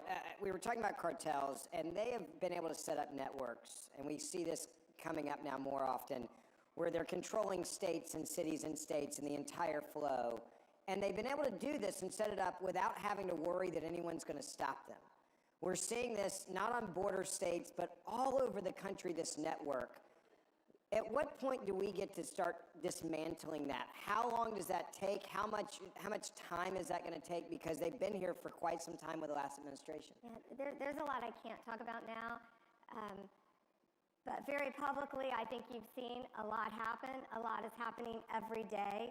Our great men and women in law enforcement are out there. It's a joint effort with our office and with Christy Nome. And again, we all work so well together, whether it's Mike Waltz. Y'all are friends. I think people don't understand this. Like, this is a group in this administration, and you and I have talked about this on the show. You guys are friends. Like, y'all know each other before you got here. How important are those relationships that you say, hey, I trust you, I trust you, I trust you, I got your back, let's go to work. Vital and crucial. And Mike Waltz and Christy, we're on the phone with each other all the time. And to change the topic just a little bit, just to give you an example, Lee Zeldin, a dear friend of mine. Great guy. On President's Day. Running the EPA now. EPA, Lee Zeldin, great administrator of EPA. I'm on the phone hours with Scott Besson, our Secretary of Treasury, and Lee Zeldin. And, you know, we've seen, thanks to Elon Musk, my buddy's great work. Yep. And it's been reported, look what they're doing at EPA. I'm changing the subject a little bit, but they're giving out billions of dollars after Joe Biden lost the election, trying to push this money out the door. Virtually shoveling cash out the windows. As they said, gold bars. Yeah. Let's throw all the gold bars off the ship. Yep. And we're stopping them. We're stopping them in real time. We're going after them. But it's because we all pick up the phone and we talk directly to each other. So we're able to work together, you know, talk to Marco Rubio and look at the men like Steve Witkoff out there, Rick Grinnell, what they're doing working with Marco and Mike Waltz and all the people that they're saving around the world. And that's thanks to one man, Donald Trump. He put all of us in these positions. Well, and the consistent thread of the cabinet nominees is that you're all change agents. You all came in with a mission, and it is, listen, there has never been a first month of any presidency in the history of the United States of America like the last 30 days. That's right. Amen. And I'll tell you, I have had great joy turning to my Democrat colleagues in the Senate and just deadpanning, well, 3 years and 11 months to go. And they literally start twitching. Like they have facial tics that they cannot suppress. Yeah. But all right, Pam, one of the things that people like about this podcast that we try to do is we try to bring people behind the scenes to actually understand what's going on behind closed doors. So tell us about your first day as Attorney General. You're confirmed, and like day one, when you get sworn in, just walk everyone through what day one of being Attorney General of the United States is like. You go nonstop, and I jokingly said it felt like 15 years because you're working 7 days a week nonstop. When we're all working with each other, and everything we do, it overlaps, and especially with Department of Justice, especially too with all this money going out, the USAID, all of these agencies, and we're going to be helping all these agencies, but you just hit the ground running, literally, and don't look back. I don't look at what time of day it is. I don't think I've slept in 15 days, but you don't want to. And then when you find out about this human trafficking ring that was just broken up, that's why we're all doing what we're doing. And you just keep going forward. And our directive from our boss is so easy, especially on my end, make America safe. And so you just don't, Senator, you don't even, my hardest thing now is I forget to eat. You forget what time it is, and it's 6 o'clock at night, and why do I have a headache? Because I haven't eaten today. But you're going nonstop, and it's not me, it's an entire team. I've got Chad Mizell, I've got Emil, I've got Todd Blanche, thank goodness, coming in, and we've got Kash Patel now, so they better look out. How nice is it to have a boss by the guy by the name of Donald J. Trump who just lets you do your job? Exactly. I mean, there's a lot of presidents in the past that have really tried to keep their thumb on people. It seems like he's saying, go. And go get it done and call me when you need me. No, he has trusted all of us in all of our various capacities and all the different roles we have, whether it's education or agriculture, all the cabinet, labor, all of the different cabinet secretaries, just to go out and do the best we can. And we want to make all of you proud, and we want to fulfill his directive to make our country great. That man sure didn't need that job. He's a good friend of mine. Yep. And I love during my confirmation hearing when they get on me because they say I'm friends with Donald Trump. Yes, I'm no, I'm not friends with him. I'm good friends with him, and I'm very proud to work for him.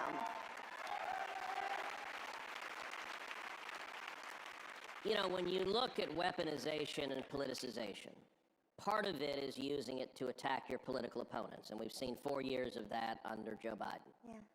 Another part of it is turning the other way at your political allies and refusing to enforce the law against them. And I think one of the most egregious examples we've seen over the last 2 years is the rising anti-Semitism on college campuses. Amen. The violent protesters and rioters, many of whom are not students, are not affiliated with the universities, and they are threatening students. You look at Columbia University, the Orthodox rabbi there sent out an email to the Jewish students on campus and said, do not come to campus because the university cannot and will not keep you safe. And the Biden Justice Department did nothing. They investigated nobody, they didn't follow the money, they didn't indict anyone, they didn't prosecute anyone, and they did not enforce Title VI of the Civil Rights laws, which say that if you are tolerating harassment on the basis of ethnicity or religion, that you will have your federal funds cut off. How is the Department of Justice different today, and what will your approach be to anti-Semitism and threats of violence directed against Jewish students on campus or any other students on campus? We have an October 7th task force that we started, and we will protect you.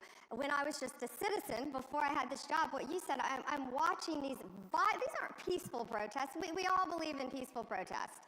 I'm sorry, unless you're a liberal and you don't want a parent to quietly pray outside an abortion clinic, or you're Or a a parent to go Catholic, to a school board. or a parent at a school board, they're going to call you a domestic terrorist. Yeah.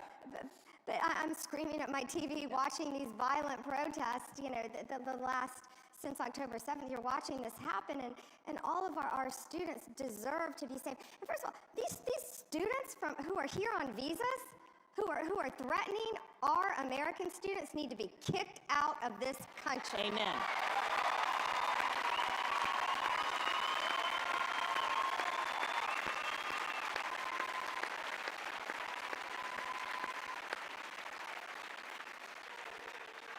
It is refreshingly simple to have an attorney general who has the approach that you're going to follow the law and enforce the law. And that sadly has been missing for the last 4 years. It's pretty basic, isn't it? It should not be complicated. Let me ask you, what keeps you up at night? What scares you in the first 2 weeks in this job? Pretty much everything. I don't sleep at night anymore. Of course, everything we talked about, the drugs, the cartels, the great, maybe I'll get a little sleep tonight based on the arrests that were just made, the children that are being trafficked, things that have been so personal to me since I was a state prosecutor and then since I was state attorney general. Now you just get to help people on a bigger level, which is pretty cool to get to do that.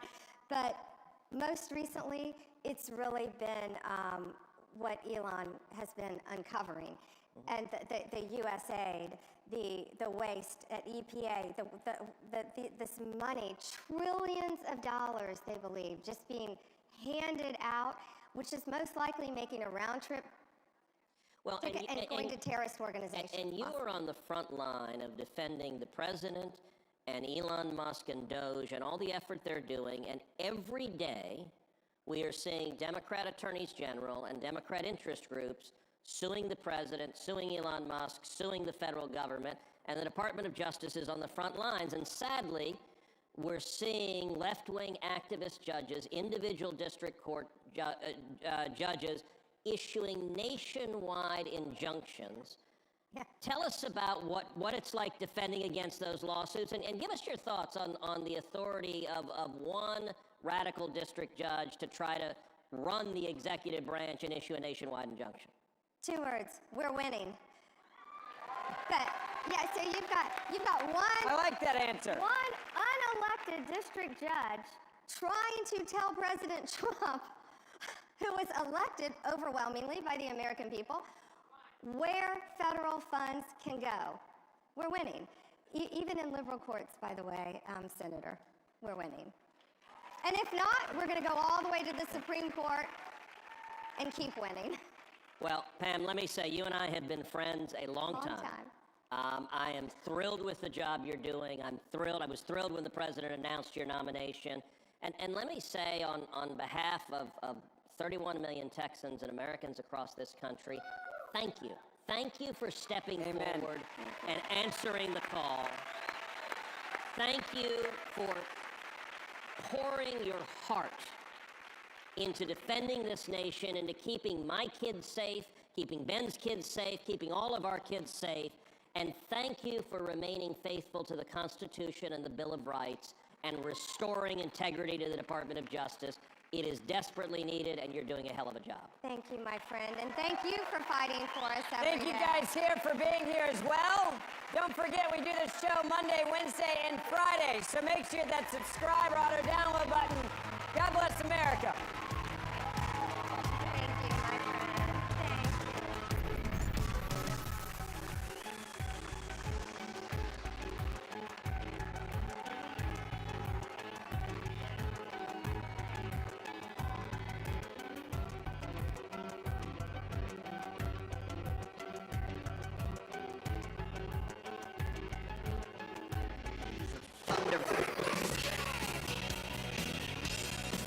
People mingling around and great guests coming up.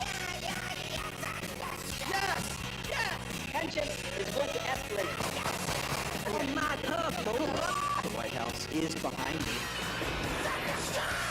I'm a faithful watcher of Real America's Voice. That's where the news is.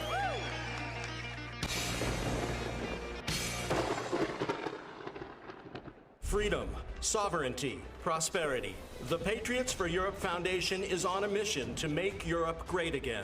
Globalist elites have led Europe into a dead-end street. Violent crime has surged because of mass immigration. The Green Deal has put the future of the European economy at risk. Fake NGOs and the massive bureaucracy in Brussels are interfering in our democracies. Patriots must take action. We bring analysis, we organize debates, we build the network of patriots to challenge the woke narrative head on. Patriots for Europe Foundation. During my second term, we will fight for Alaska like never before. I'm excited about what we can do with President Trump in the office. We'll work together to provide affordable energy to Alaska and allies all over the world. More investment, more certainty, production, more exploration. Thank you to everyone in Alaska, and thank you to your great governor. I look forward to a long and enduring future relationship. Drill, baby, drill. Hey, we have a great group of sponsors down at CPAC Central. Make sure you go down there, get all the merchandise you need, see all the companies that are fighting the woke crap in the country, hear from our breakout panelists and speakers, hear Steve Bannon, hear everything that's important at CPAC. Get down to CPAC Central today. Ladies and gentlemen, it's time for the Doge update. Please welcome Newmax host, Rob Schmidt.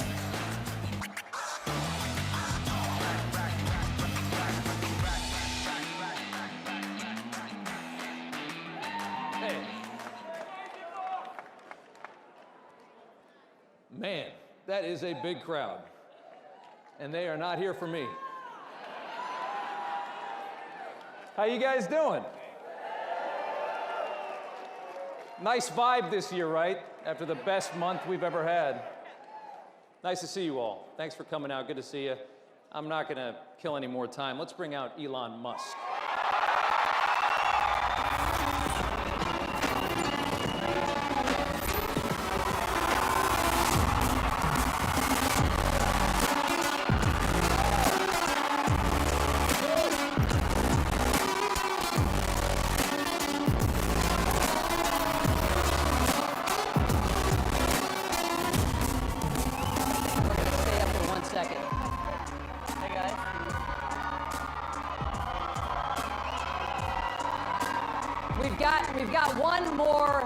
We've got one more surprise, in case this wasn't enough. I'm gonna let Elon do it. Who else is here? Well, President Milei has a gift for me. Javier Milei from Argentina. You guys know who that is, right? Why don't we bring him out? Yeah.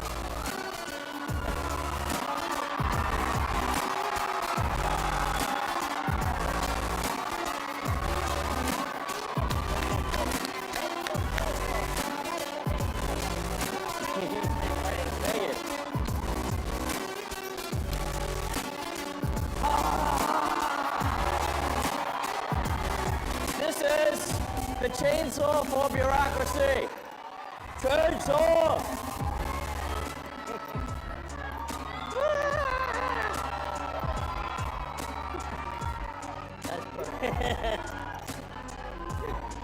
All right. I love it. Mr. President, thank you so much. All right. Thank you. Thank you, sir. Nice to meet you. I love it. We love it. We love it. All right. They told me to put this right Where should we put it? They want it right here. All right, great. A little stage prop. All of you guys too. Thanks, guys. Have a seat. So, that was something. I am become meme. Yeah, pretty much. I'm living the meme. It's like there's living the dream and there's living the meme, and it's pretty much what's happening, you know? You're like, I think you're bigger I mean, Doge started out as a meme. Think about it. And now it's real. Isn't that crazy? It is crazy. But it's cool. Let me ask you this. A year ago, If someone had told you you'd be at CPAC and working with the president to absolutely shred the government, the swamp, whatever you want to call it, would you have ever believed that? No. No? Me neither. But it's cool. This is awesome. And I just want to say, thanks for your support. I mean, you guys are, So, I mean, we're trying to get good things done, but also, have a good time doing it, and, and have, a sense of humor, So, I mean, the left wanted to make comedy illegal, Like, you can't make fun of anything. So there's comedy sucks. It's like, nothing's funny. You can't make fun of anything. It's like, legalize comedy. Yeah. Legalize comedy. And we've shifted the entire culture in just the last few months. The whole culture of this country has shifted dramatically just because of that election. Yeah, exactly. Freedom of speech, having fun again. It seems like we should have a good time, I mean, it's a great time. Everybody in this place is so excited, and when you talk to conservatives, everybody's happy. Yeah. And everybody feels this great sense of relief because we were going to hell for about 4 years. It really felt bad. Yeah. Especially toward the end, it felt really bad.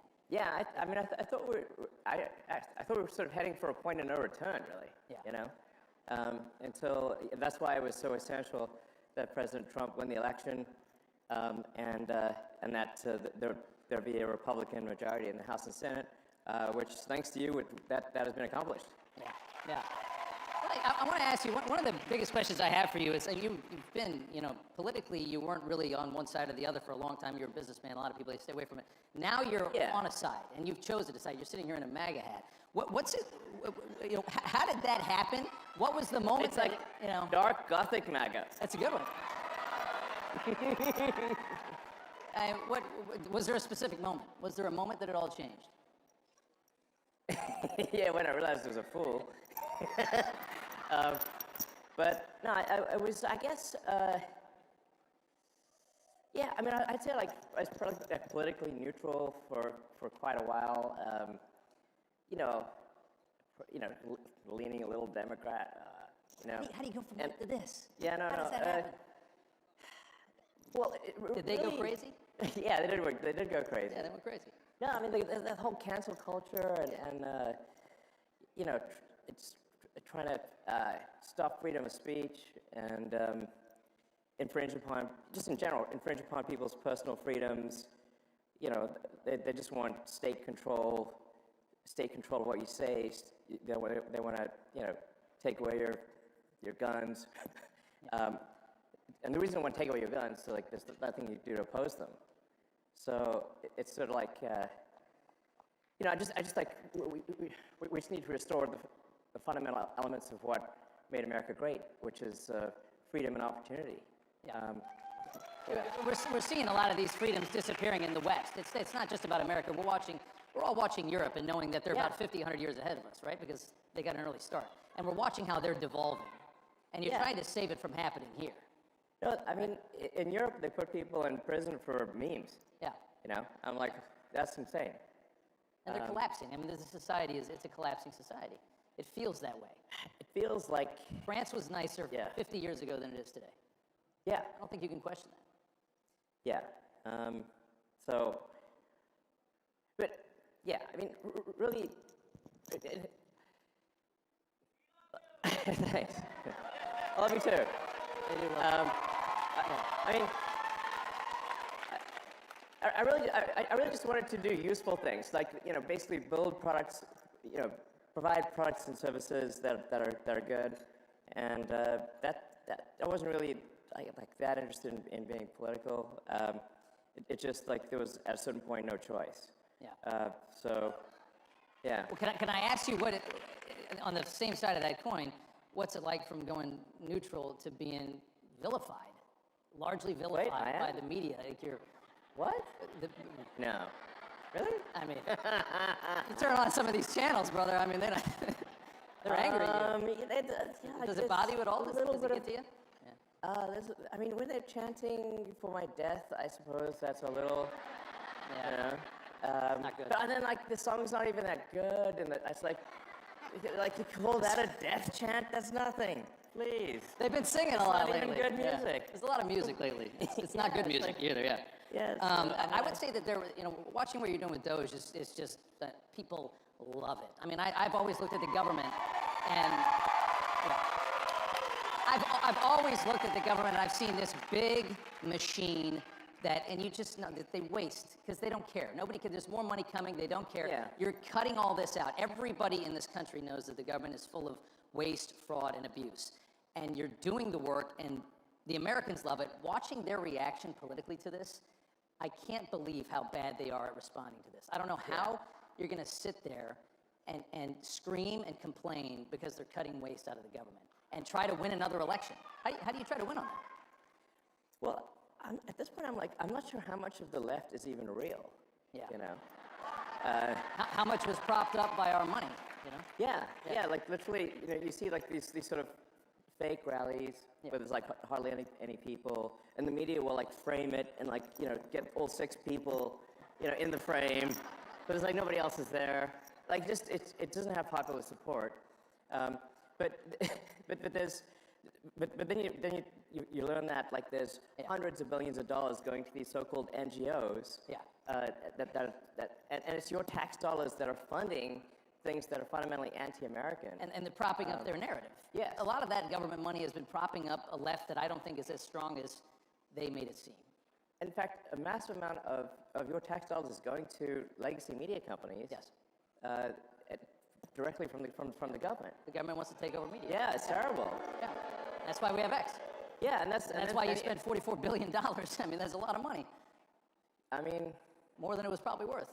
But there was a message. Freedom is priceless. Priceless. Yeah. Probably one of the most important investments this country's ever seen. If you got to protect the First Amendment, it's not much more important than that. Yeah, I mean, I got a lot of criticism, and people said, well, that proves he's a huge idiot from look, he voted for whatever, $44 billion, and now it's worth like 8 cents. And it's not worth 8 cents. It was essentially to buy freedom of expression, Once that's gone, it's all over. It's all over. Yeah. Descent into tyranny is really quick after that. Yeah, I mean, like it's all the sort of federal money going to media companies is what helps explain why the legacy media all says the same thing at the same time. Yeah. Like, isn't it like it's like weird? Like you can put them up where it's like like when they're mouthpieces for the state. For the state. Yes. And that's what we've come to know. Yeah. It's scary. And I like that meme where they because they're always saying like threat to our democracy, but if you just replace democracy with bureaucracy, it makes a lot of sense. It makes perfect sense. Yeah. Big threat to the bureaucracy. That's exactly right. Let's talk about these Doge dividend checks that everybody's talking about this week. And I know you tweeted out that you're gonna. Does everybody want like a $5,000 check in the mail? It sounds kind of good, right? And the best part about it would be knowing where it came from. That's $5,000 that you sent them last year. Totally. It's money that's taken away from things that are destructive to the country, and from organizations that hate you to you. That's awesome. Does it seem? I mean, have you talked? I mean, that's like glorious. That's like it's the best. The spoils of battle, I like that. Is there traction on that?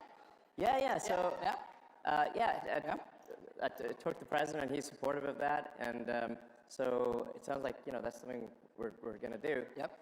So as we're finding savings, that's going to translate directly to reductions in tax. So. Yeah.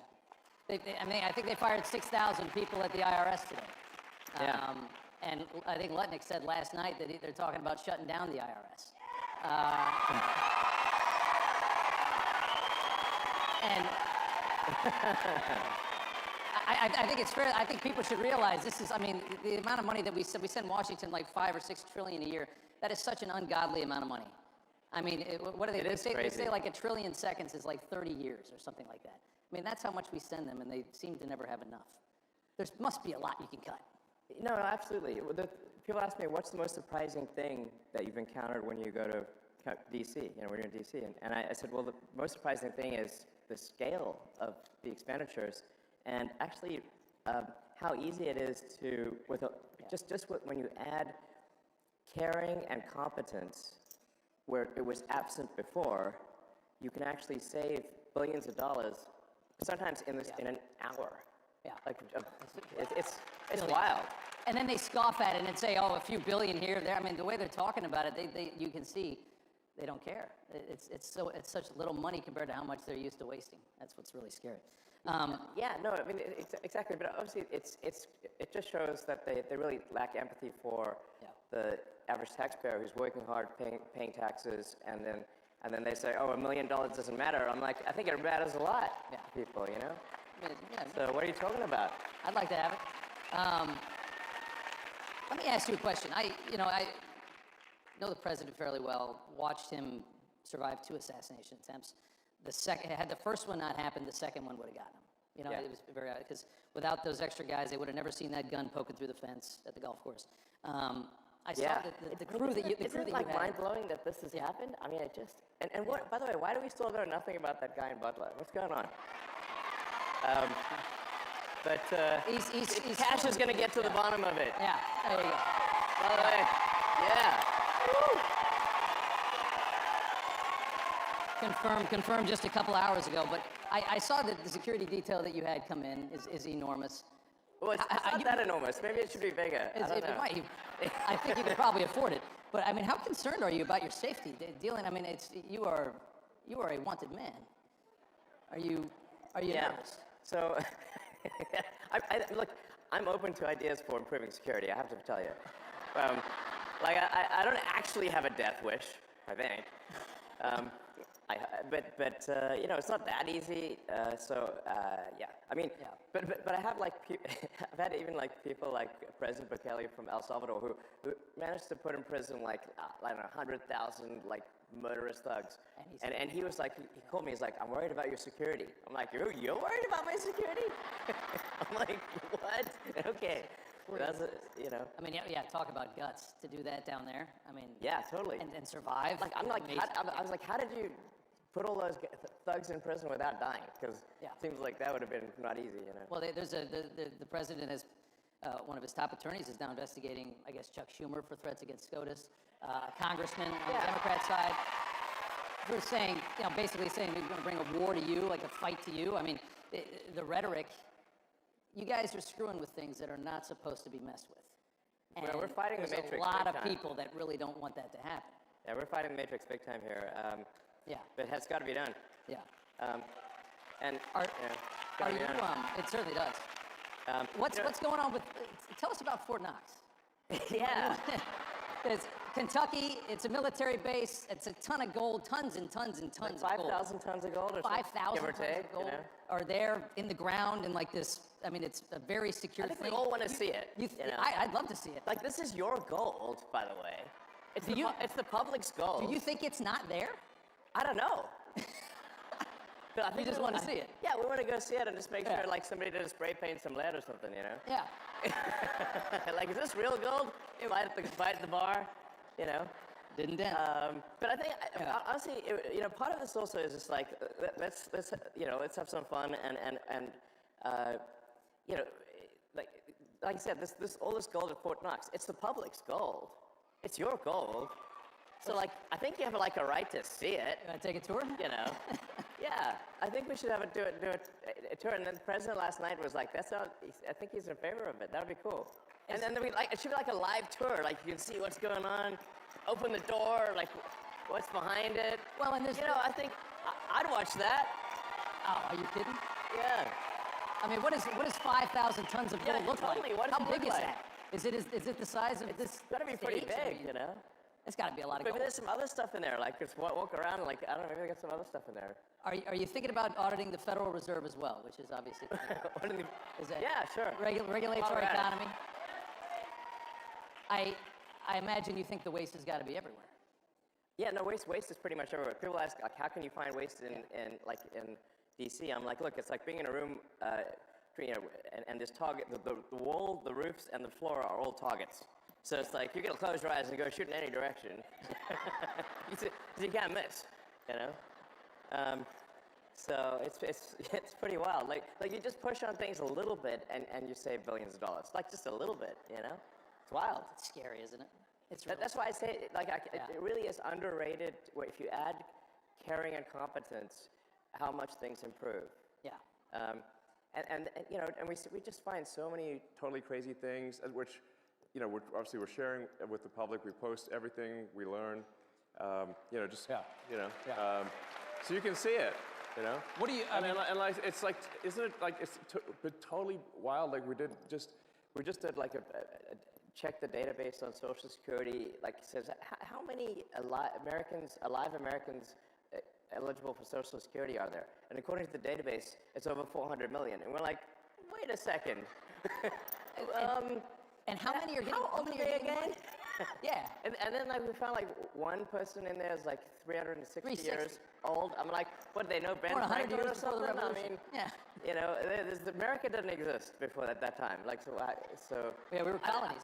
You know, maybe it's just me, but I think it's a red flag. I don't know. But are there indications that there were checks going to those people or any of those people? Well, yeah. That's, I guess, the question, right? I mean, I get the Social Security Administration is dumb, but are they paying these people? Are they that dumb? I don't know.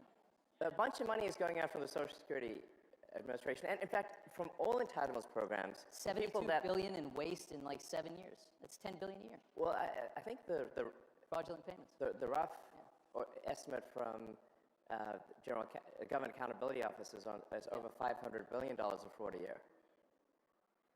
500 billion. And how long at a time? Per year. Per year? On Social Security? No, on all... on all government. On all entitlements. All entitlements. All entitlements, yeah. It sort of actually makes sense when you look at the thing from a top level and say, like, okay, there's $7 trillion of spending by the government. What percentage do you think is fraudulent? Okay, exactly. Like, a conservative estimate of the $7 trillion would be 10%. Conservative. Probably a little higher than that, yeah. Exactly. Feels like a quarter out of every dollar, right? But if the fraud's only 10% of $7 trillion, you've got $700 billion of fraud. Yeah. And by the way, it's like really easy to take advantage of the federal government. It's very easy. So. Very easy. Look at COVID. Yes. Everybody got rich during COVID. I mean, look at all these scammers. I mean, it's unbelievable. It looks like, in terms of the COVID payments, there was something like $200 billion of COVID payment fraud taken by fraudsters out of the country. Out of the country, yeah. That's like I think, listen, if there's going to be fraud, it should at least be domestic. Yeah. So, you know. But they managed to get $200 billion out of the country. I'm like, what? Didn't we notice that? Let me ask you, let's do immigration here for a second. You know, there's this move now that Trump's latest thing is that he's going to cut funding, any kind of money that ends up in the hands of illegal immigrants. So if you're funding these sanctuary cities and states, that's how they thrive, right? They're paying for these hotels. That's all federal money. If you got a hotel in your city, in New York, you got all these hotels full of migrants, that's not state money. That's the feds are covering that. He's going to cut all that. It's really hard to deport 15 million people. And it seems like the move now is, let's see if we, especially at the rate that we're going, it seems like the move now is, let's make it so that they leave on their own. If there's no longer a dole system for them, if they can't get their hands on hotel rooms and money, they're going to go back, especially if there's no work. Well, I think it's really important for people to understand that the Biden administration sent any possible money that they could if there was money they could send to facilitate and amplify illegal immigration, they sent it. Okay, they took money from FEMA meant for helping Americans in distress and sent that money to luxury hotels for illegal immigrants in New York. That is an outrage. Yeah. They actually did that. And not only that, even after the president signed an executive order saying it has to stop, the FEMA, the sort of whatever deep state bureaucrats still pressed send on $80 million last week to go to the Roosevelt Hotel in New York and other places last week. And now they're mad that it got stopped, and they're like trying to sue to have it be restored. It's like the gumption is You think they're creating a new voter class? Would you think that was the goal when they opened up the borders for 4 years? Create a new voter class, get them citizenship, get them in, green cards, vote. A lot of these things, like you don't actually have to assume some grand conspiracy. You just need to look at basic incentives.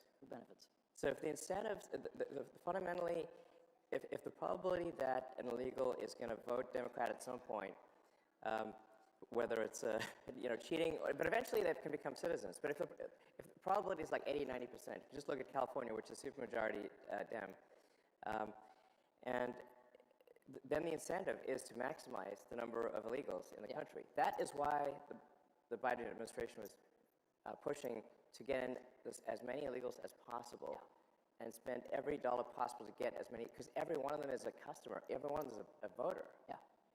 And so the whole thing was a giant voter importation scam. Pretty obvious.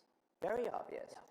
Yeah. And then moreover, they actually created the CVP1 voter app thing, where they were, which is like where they would literally fly people in. It's not like like at the point at which people are being flown in at your expense. Sending planes. Building a wall up, doesn't fly matter. them over the border. Yeah, they're literally flying them in. No other country in the world would do something like this. Nobody is this stupid. Yeah, and then we found that it was like a $100 million contract given to some guy in London, actually, oddly enough, for the CVP1 app. So they're flying illegals into the swing states. Yeah.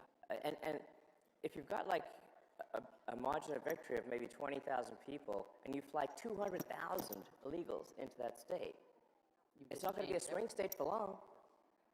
Change the numbers eventually. Yeah. Maybe in 4 or 8 years, you're talking about It's perpetual just a matter power. of time. It's a long game. It's just a matter of time. Yeah. So it might take like a year for an asylum seeker or something to get get a green card, and then 5 years for the citizenship. It's an investment that is guaranteed to pay off. Yeah. Just a question of when. They all remember who brought them in and who left them here. Exactly. I want to go back. I want to talk about Biden. This is a big deal. Like I think a lot of people don't quite appreciate that this was an actual, real scam at scale to tilt the scales of democracy in America. It's treason. Treason. Yeah. One more Biden question. I remember when they would do the electric car stuff, they would always try to box you out, even though you have the only electric car anybody wants. You said, I think this week, that you think that Biden left these astronauts up in space because he didn't want to give you an opportunity to save them, make NASA look bad, make the private sector look better, make you look good. You believe that? Yeah, no, absolutely. So, of course. I kind of agree. Why would he want to let you help them come down when you're supporting the president? No, the Biden administration was attacking me next level. The Department of Justice or Injustice under the Biden administration they were suing SpaceX. They're suing SpaceX for not hiring asylum seekers, and we're like, but it's actually illegal for us to hire asylum seekers because rocket technology is covered under ITAR rules, which means it's an advanced weapons technology. Yeah. And so we can only hire permanent residents or citizens. Right. So we're damned if we do, damned if we don't. We said, how can they sue us for not hiring asylum seekers when it's actually illegal for us to do so? But nonetheless, there was a big Department of Justice or Injustice case about this against SpaceX. So obviously it was an antagonistic situation. And those astronauts were supposed to be up there for 8 days, and now they're up there for 8 months. Does that make any sense?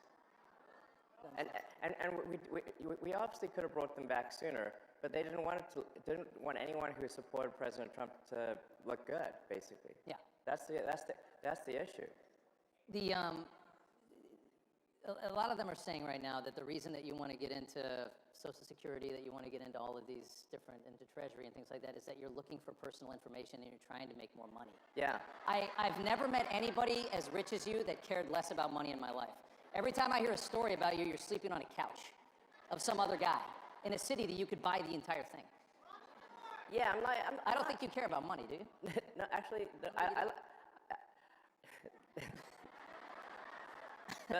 listen, like if I steal some Social Security, I can finally buy nice things. Yeah. And on that same question, they're also talking about you guys are going to end Social Security, you're going to end Medicare, you're going to end these things. I don't imagine that conversation has been had with the president, and that's the plan. No, in fact, the actions that we're taking with the support of the president and the support of the agencies is what will save Medicare, what will save Social Security. Yeah.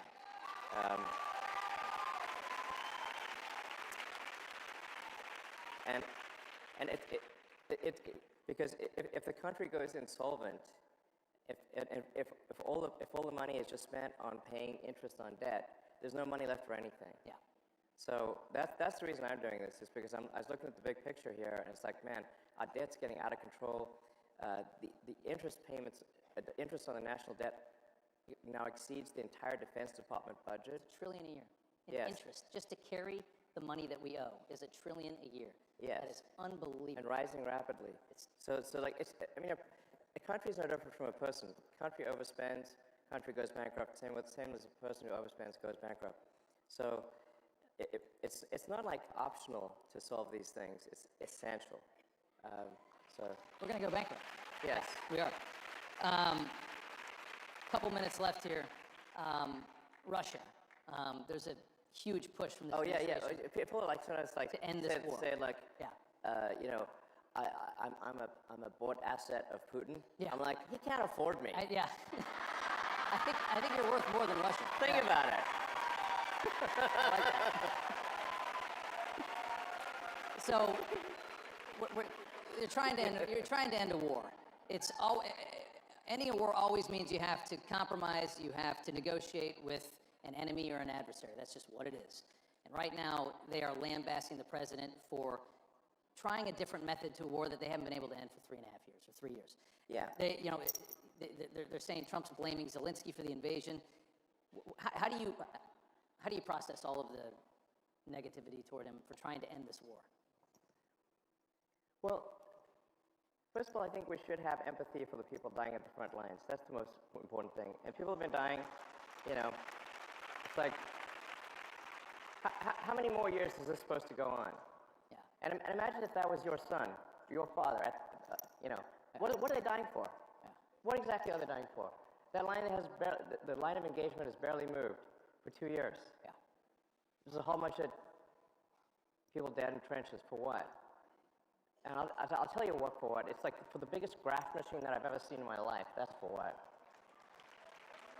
It's unreal. Like the amount of money that is being taken in graft and bribery is disgusting. And so what's actually happening is that those poor guys are getting sent into a meat grinder for money. That's what's actually going on. Yeah. And it needs to stop. And it seems, Trump is so pragmatic on this.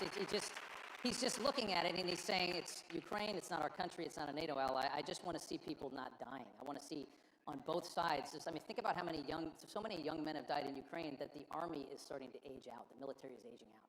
You got 40 and 50-year-old guys fighting in a war because there's nobody left that's not killed or maimed in their 20s. Yeah. That's the reality of it. Think about how many people that is. If you're a humanitarian at all, you just got to end the war. No matter what. Just get it over with. Yes, people, they need to stop dying. And the grift machine's got to stop, So, and I think people, a lot of people out there don't realize, the president has a lot of empathy. He really cares, He's a good man. So. I got one more for you. I've been fascinated by you for a very long time. Thanks. I've never seen anybody that can, do so many things at the same time. You got the rockets, you got the cars. I've always wanted to ask you, what is it like inside your mind? Is it just 1,000 miles an hour? Are you? Yeah. Is it just not? Does it ever stop? Do you sleep? How much do you sleep? What's? Paint us a picture of inside of the mind of a genius. How do you do all this? Can you answer that question? It's not an easy question. Yeah. My mind is a storm. Yeah. So, it's a storm. But let me maybe tell you something. You didn't ask the question, but but I think it's worth kind of nonetheless maybe just elaborating on something, which is, I grew up in South Africa, but my morality was informed by America.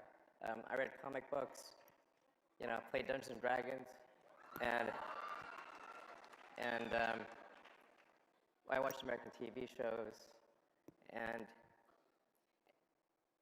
it seemed like America cared about being the good guys, about doing the right thing, and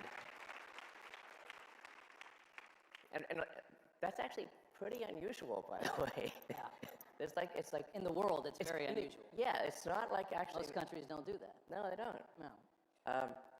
And so I was like, yeah, you want to be this good. You want to be on the side of good. You want to care about what's right, yeah. So that's what I believe in. So. I gave you a tough one at the end. Yeah. So, yeah. That's great. That's great. Elon Musk. All right, thank you. Thank you so much. All right. I appreciate it. Thank you so much. All right. Hey, guys.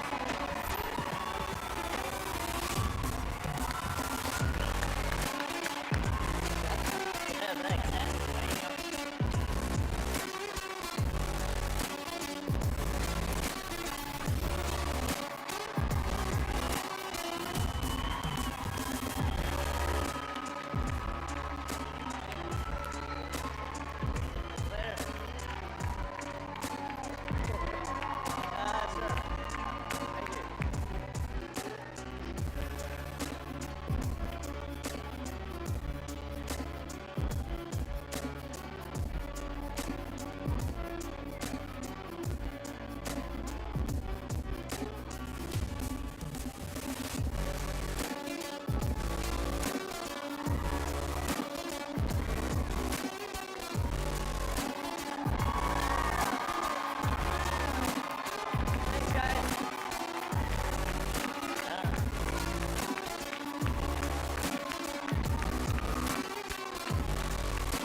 Hello, CPAC. Don't forget to vote in the CPAC straw poll. Your ID is on your badge. Scan the QR code and get your vote in.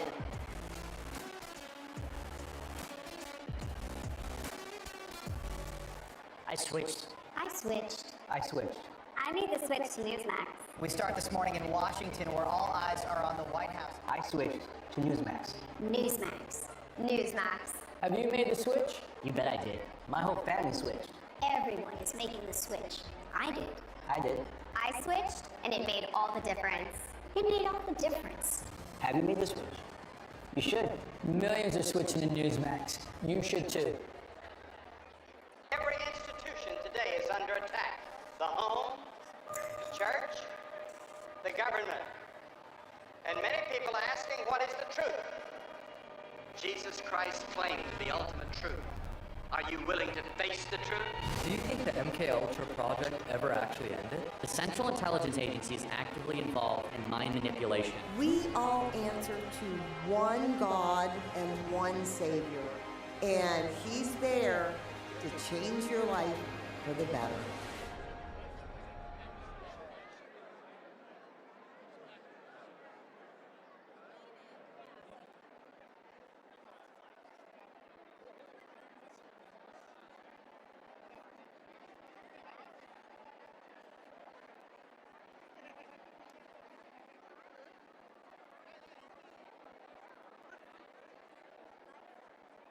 America is under attack. Our families are being crushed under the politics of a radical agenda. But moms have had enough. We are standing up and we are fighting back. This is our battle. This battle is every bit as important as the Revolutionary War because we fight for the same thing. Moms for America is a national movement of moms reclaiming our culture for truth, family, freedom, and the Constitution. I think Moms for America is exactly exactly on track and is doing the right thing for the future of our country and our children. Like, Moms for America is going at the heart of the issue. I want to go on the record and say I'm for moms, I'm for America, and I'm especially for Moms for America. But I am honored to join Moms for America today as we speak out against the horrific mandates. With a national network of over 500,000 mothers, Moms for America is one of the fastest growing movements of women in the country. The most dangerous place in all of nature is between a mama bear and her baby cub. We are the change.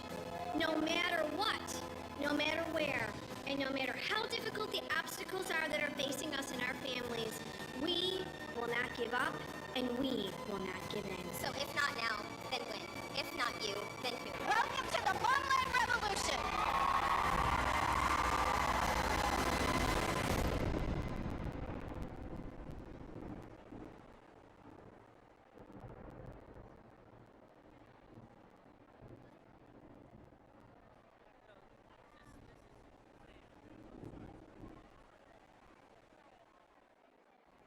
Hey there, scan your QR code on your badge so that you can view the agenda. Check out our membership circles and learn more about our centers. Ladies and gentlemen, please welcome host of War Room, Steve Bannon.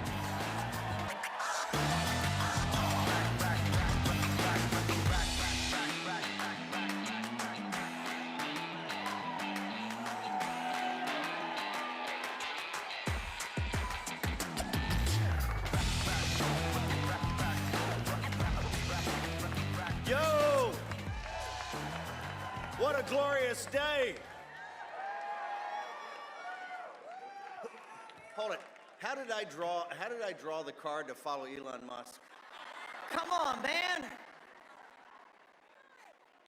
You bring out the world's wealthiest guy, Superman, I'm supposed to follow it? I'm just a crazy Irishman. This is a glorious day. You know why it's glorious? Kash Patel's director of the FBI. Confirmed by the United States Senate. As was Bobby Kennedy Jr., Tulsi Gabbard, Pete Hegseth. Didn't they tell you it couldn't be done? Didn't they? All right there. Didn't the mainstream media say it couldn't be done? None of them, right? It's a glorious day. Mitch McConnell's gone. He retired, right? You did that. Remember on the Ukraine vote? Remember that? He broke his pick on that. You delivered that. Just like you delivered Tulsi and Bobby and Pete and Kash. They said Trump wouldn't get any of his cabinet members as key. He got them all. Why? Because of you. Scott Bessent today said Elon's group in the first 30 days found $55 billion of waste, fraud, and abuse, right? $55 billion. That's going to add up to $600, $700, $800 billion. In 1 month, they've done that. And President Trump comes that day, he's so excited, he says, hey, I think we can balance the budget, right? President Trump, hang on for a second. Let's just get it down under $1 trillion. We'll start there. Zelensky's been put in his place, right? Right? And the J6ers are here at CPAC. All of them. From the medium-high security prisons to the U.S. penitentiaries, to the men that got diesel therapy, all of them are here. Right? They don't like that up there. You don't like the J6ers being here. The J6 are here. Hey, and let me tell you something else. I talked to Ambassador Rick Grinnell last night, and the J6ers, I think, the J6 choir is going to play the Kennedy Center for a night in honor of their families. In fact, I got an idea. The night that they play, the J6 choir plays and opens the new, with Rick Grinnell and President Trump as chairman. We have the J6 choir, right? and we invite all the families they try to destroy, the J6ers, and they get to sit in the boxes where the elite sit, right? And we take the elite for just one night, and we take them down to the DC gulag, right? For one night. Think they can handle that? I don't think so either.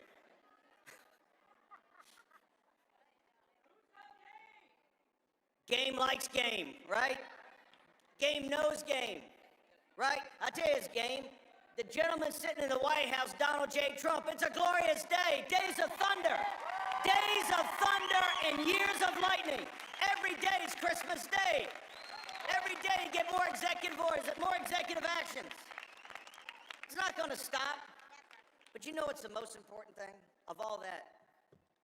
It's you. You're here today at CPAC. You represent the tip of the spear of the populist nationalist movement. All of that, from Kash Patel to McConnell leaving, to the J6 being free, right? To Zelensky being put in his place. And Elon just said it right there. It's been nothing but grift. The parents and the kids in Ukraine didn't want them to die. Who wanted them to die? The globalists wanted them to die. Who said stop it? You said stop it. You gave voice to President Trump. Now, why is it so important that all the media's here and the world's here and the Financial Times of London and the New York Times and all these? Why are they all here? They're not here to see me. They can see me every day on Real America's Voice screaming like a madman into a microphone. They can see Rob Schmidt and Elon. Elon's everywhere, right? It's great he did this. He's everywhere. Right? J.D. Vance, gave a great speech. You can see J.D. all the time. President Trump's going to give a magnificent speech on Saturday, is he not?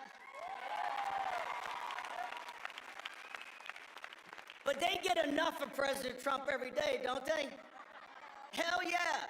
He calls them into the Oval Office. He's signing executive executive orders, and they're sitting there throwing these questions. Ba-boom, ba-boom. He's like a howitzer. Oh, they got enough of President Trump. You know what they're really here for? They're here because of you.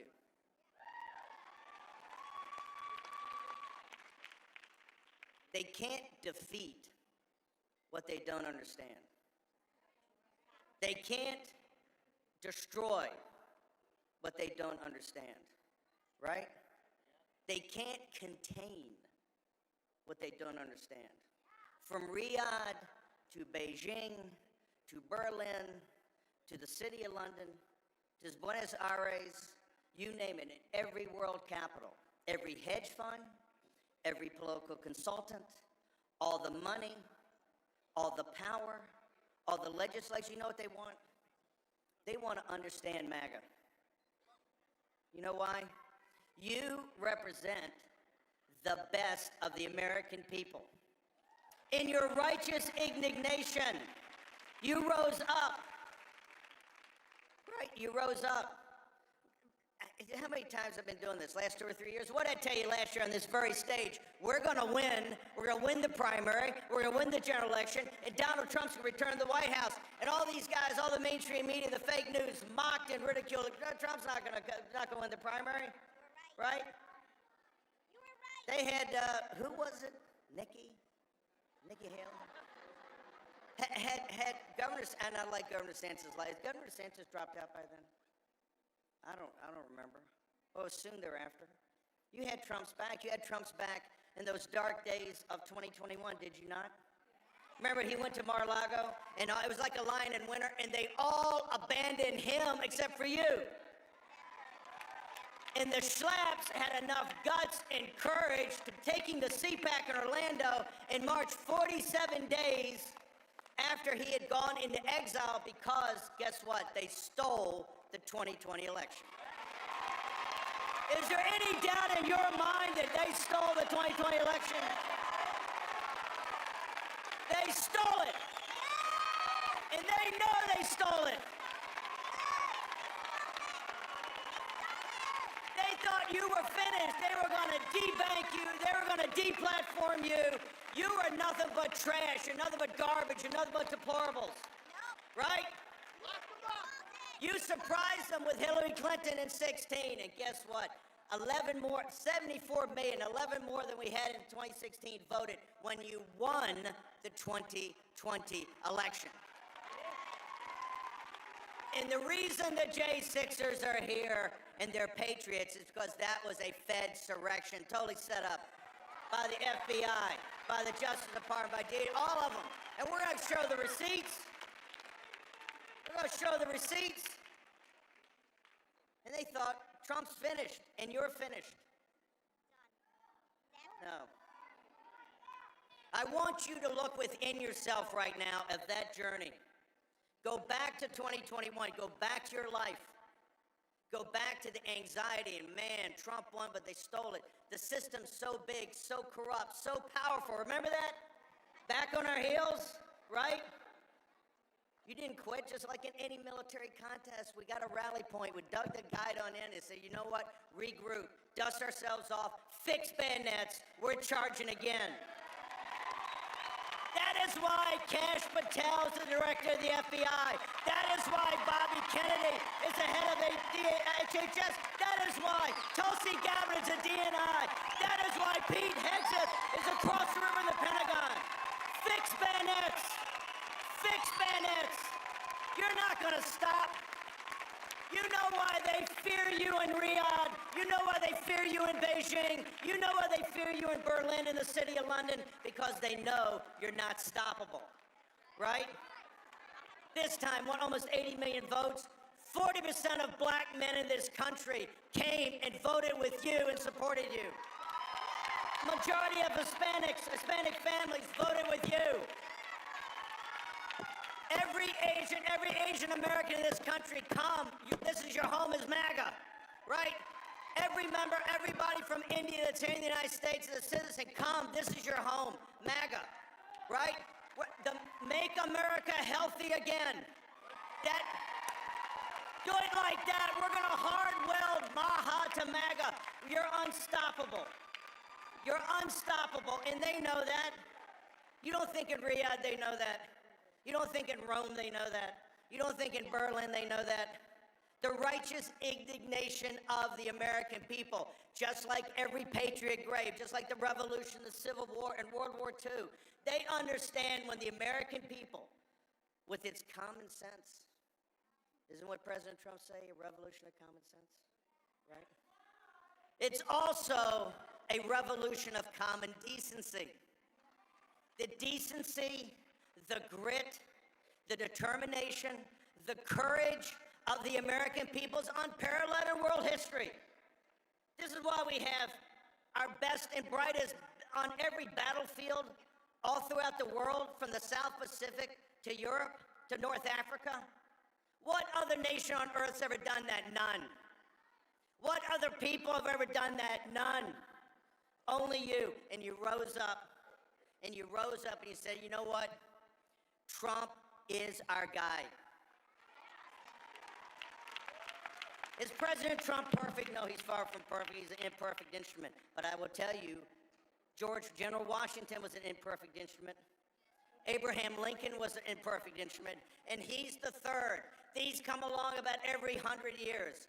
Leaders that take us in a new direction. And that's what Trump has done. It was divine providence that won 16.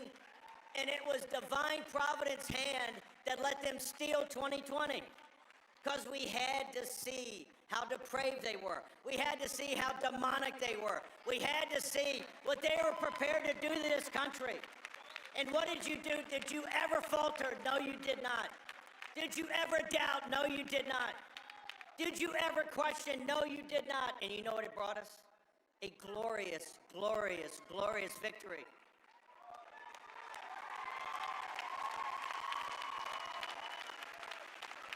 The reason these phonies in the mainstream media, who are nothing but the propaganda department for the ruling class in this world, right?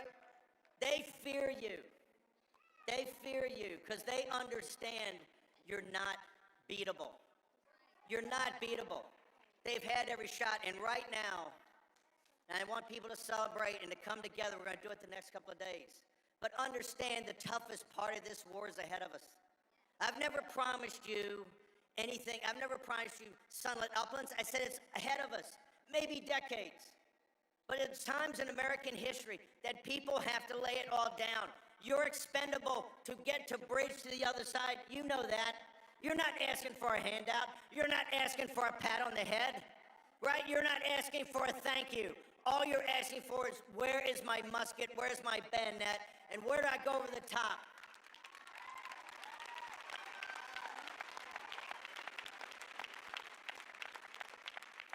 The other question, they're all running around, what's the future of MAGA? What's the future in 2028? We ain't worried about 2028. We're worried about today and tomorrow and the next day. That's how we won. We didn't go back in 2021, well, what's going to happen in 2024? No, it's every single day.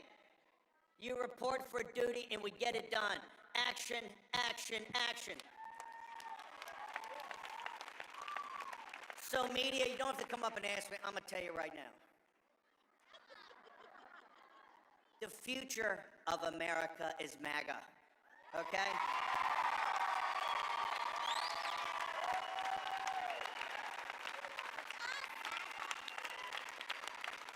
And the future of MAGA is Donald J. Trump. We want Trump in 28. That's what they can't stand. A man like Trump comes along only once or twice in a country's history, right? We want Trump. We want Trump. We want Trump. We want Trump. We want Trump. We want Trump. We want Trump. God, I love you. Nothing's gonna work them up like that. No. They want to say, oh, Trump's a lame duck, Trump's this, Trump's that, Trump's now around 28. Trump is here. He's the leader of this movement. When they record the history of this age, they ain't gonna remember me, or Elon Musk, or Tucker Carlson, or Sean Hannity. They're gonna remember two things: Donald Trump and MAGA, okay?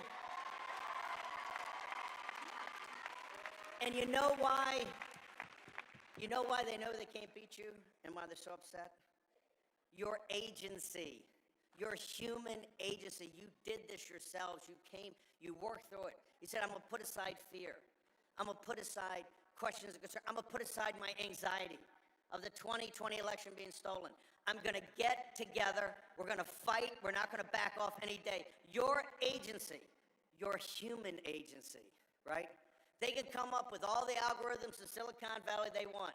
They can take away half of the economy as far as labor goes. Human agency is what drives this world forward, right? This is the Holy Spirit working through us. Your agency.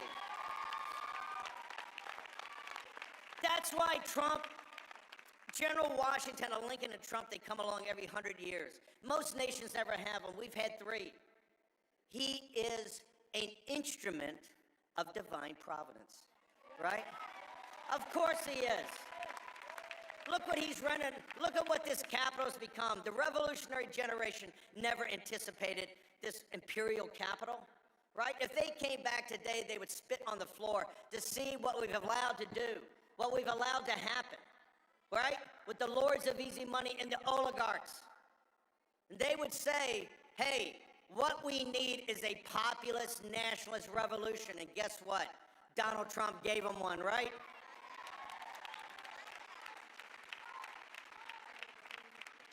It's going to get so tough. It's going to get so hard.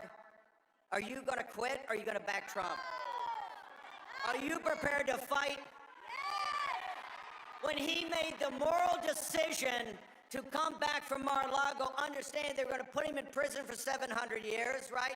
They were going to bankrupt him. They're going to destroy his family. What did he do? He came back in 47 days and said, I'm in. Are you in? Right? When they tried to shoot him, they tried to assassinate him, and he was on the ground right there. They could have crawled off like any other politician in the world. What did he do? He got up, and what did he say? What did he say? I can't hear you. Are you prepared to fight for Trump? Are you prepared to fight for this republic? Are Are you prepared to fight for this country? The hardest, toughest days are ahead, folks, but you know what? Riyadh, Berlin, Beijing, Moscow, the city of London, right here. This is not beatable. You can't, the only way we lose is if we quit. The only way we don't have victory if we surrender. The only way that they win is we retreat. And we're not going to retreat. We're not going to surrender. We're not going to quit. Fight, fight, fight. Amen. God bless you. You are amazing. You've honored every patriot in this country, every patriot grave. You've honored them through your agency. This is all you.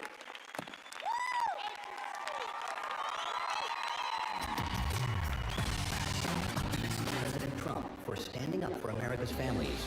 With the stroke of a pen, President Trump is shutting down radical gender ideology and racist indoctrination in our schools, protecting children from dangerous, irreversible transgender surgeries, defending the truth that there are only two genders and saving women's sports. They'll do anything to stop President Trump, but he's not backing down, and neither are we. Who's AARP really watching out for these days? They've made billions partnering with big health insurance corporations while opposing reforms seniors want, like applying big discounts to medicines directly at the pharmacy counter. Instead, AARP supports liberal price-setting schemes, giving politicians, not seniors, control over any so-called Medicare savings with no guarantees. Funds won't be spent on unrelated programs or pad big insurers' profits. If AARP and Congress believe America's seniors aren't watching, think again. Paid for by American Commitment. During my second term, we will fight for Alaska like never before. I'm excited about what we can do with President Trump in the office. We'll work together to provide affordable energy to Alaska and allies all over the world. More investment, more certainty, production, more exploration. Thank you to everyone in Alaska, and thank you to your great governor. I look forward to a long and enduring future relationship. Drill, baby, drill. Hey, it's Matt Schlapp with CPAC. You know, we've had a huge problem in this country with election fraud. But at CPAC, that's not a problem. Our only problem is getting each and every one of you to vote. So look at your badge. You have a number on that badge. And get your phone out and vote on all the issues that matter. And my guess is you probably like what Trump's doing as well. And we'll have the results for you very soon. I actually started quite a while ago in CPAC. And I enjoyed it so much that I came back for a second one, then a third, then I said, what the hell, let's run for president. Matt said, it's like 5 years ago, 6 years ago. He says, you should run for politics. He's the one who said you should run for the presidency of the United States. It is my honor to introduce to CPAC 2017 our president, Donald Trump. First of all, I want to thank Matt Schlapp and his very, very incredible wife and boss, Mercedes, who have been fantastic friends and supporters, and so great when I watch them on television defending me. Nobody has a chance. I love this place. Love you people. You never stop fighting for America, and I will never, ever stop fighting for you. We know that there are still more records to be shattered, new summits to be scaled, more triumphs to be realized, and more amazing history just waiting to be written. The American adventure has only just begun. God bless America, and we will see you next year. Thank you very much. You never stop fighting for America, and I will never, ever stop fighting for you. Everything they said about him has been wrong. I don't know how he does it. It has always been a battle against Donald Trump. Puts a very bright light on the two-tier system of justice that only seems to go after President Trump. The reason why we want him as president is because he's not stuck in this kind of bureaucratic machination. He was very clear. If you hit your target, you are golden, and you can work and work and work and do a great job. He's a very inquisitive person who loves to talk about the economy.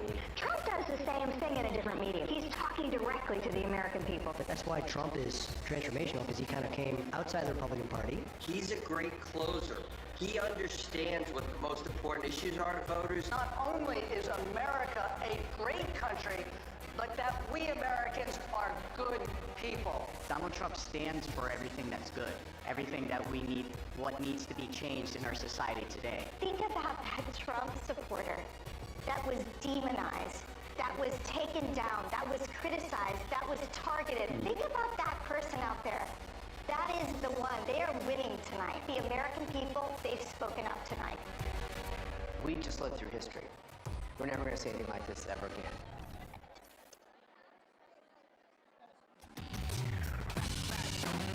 Ladies and gentlemen, please welcome host of the Ben Shapiro Show, Ben Shapiro.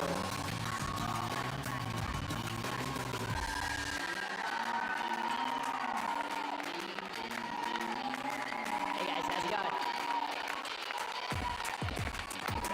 Hey, how are you? How's it going, guys? How are y'all?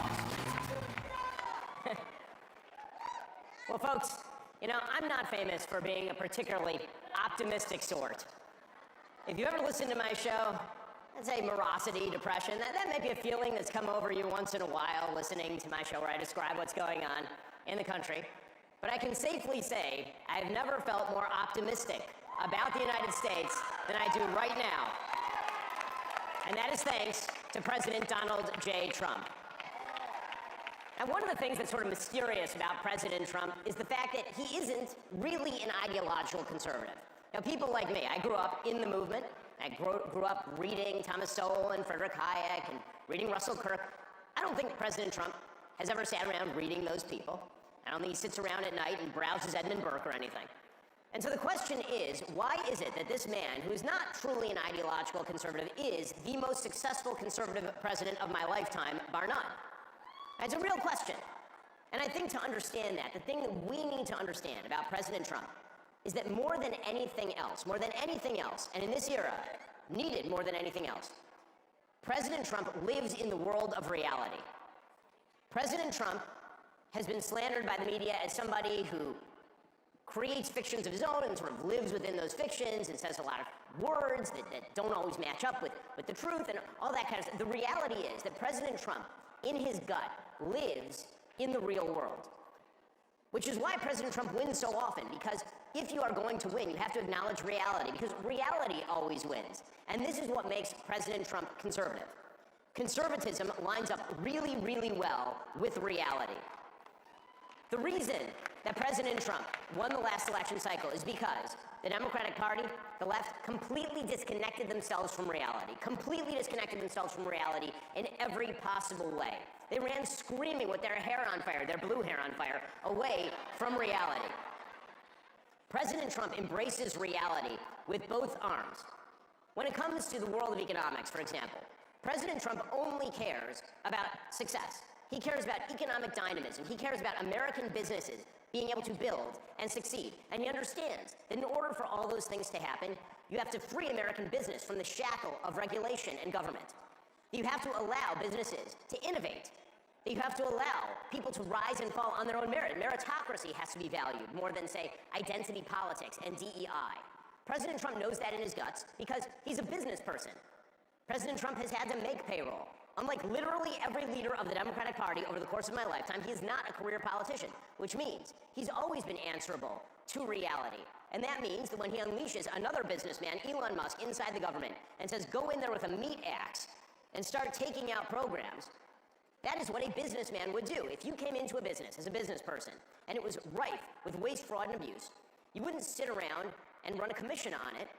You would start firing people. You would go in and you'd start making changes. You'd start breaking things and moving quickly, and President Trump is doing precisely that. You can see business optimism in the country is skyrocketing specifically because of that. Meanwhile, the Democrats don't know what to do because their cherished blue pipeline, which is what the federal government is, it is a permanent payment program for the left, the federal government. They have permanent institutions that exist outside the government. They take literally trillions of your taxpayer dollars, and then they funnel all that money out to their political allies inside and outside the government. And Donald Trump came in and he broke the pipeline. Why? Because he lives in the world of reality. When we're talking about foreign policy, President Trump lives in the world of reality. When President Trump looks at the situation in Ukraine, he doesn't say, well, you know what, we're not going to set an endpoint. We're not really going to set a goal. We're just going to wing it. We're just going to go along with this for years. He says, listen, here's the reality. The reality is that there is a grinding trench warfare situation in Ukraine. There is very little shot that Ukraine is going to be able to win back Donbass and Crimea.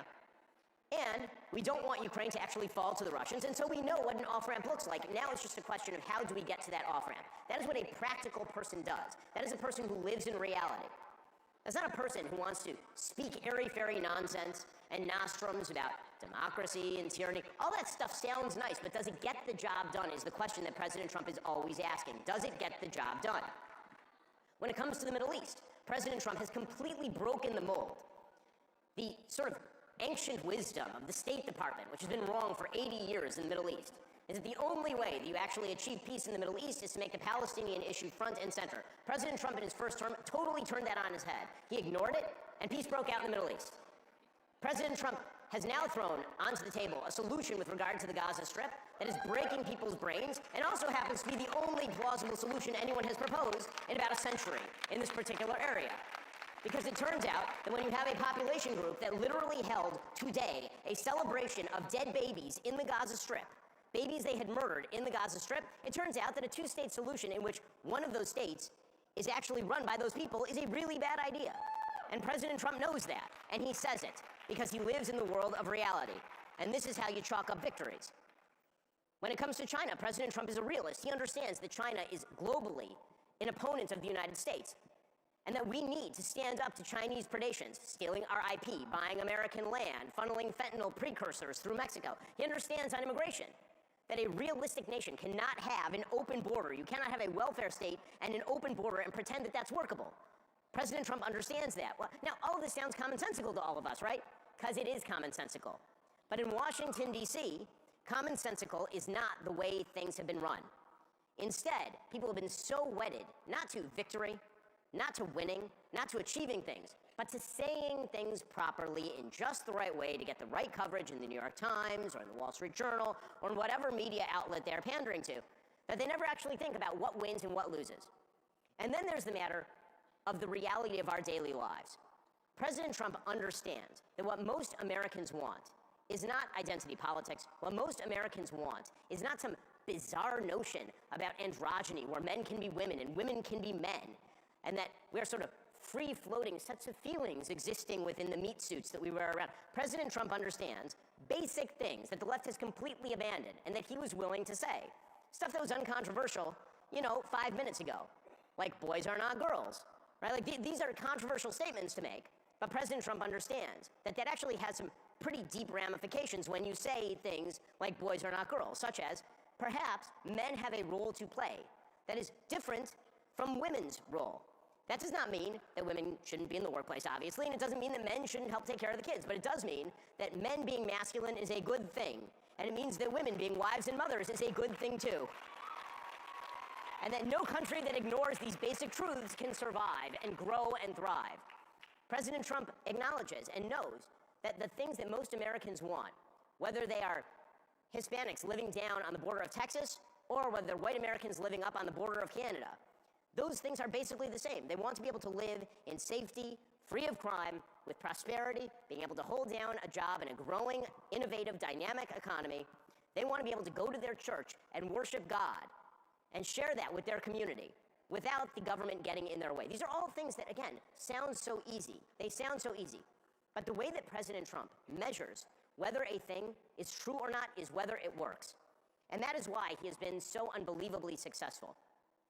Now, when it comes to us, what can we do? This does say something to the rest of us. I think that I talk for a living, right, which is a really fun way to make a living.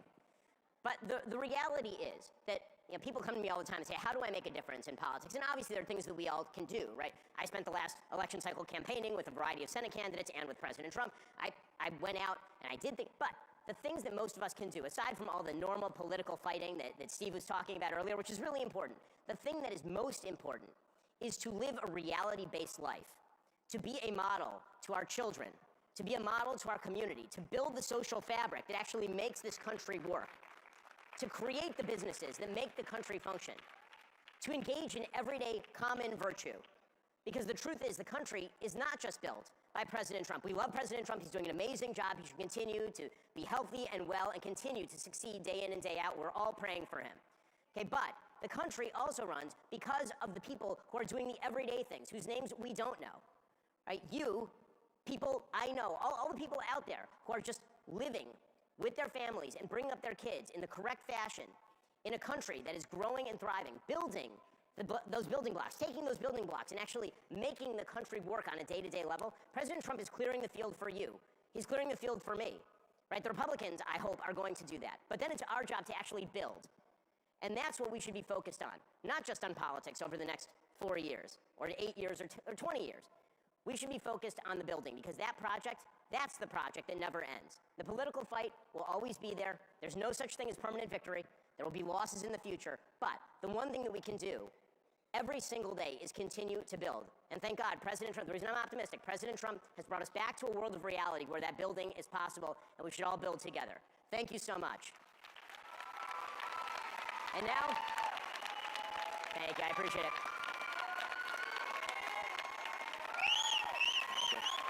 And now, I want to take the opportunity to welcome out my buddies from the Daily Wire for an episode of Backstage Live.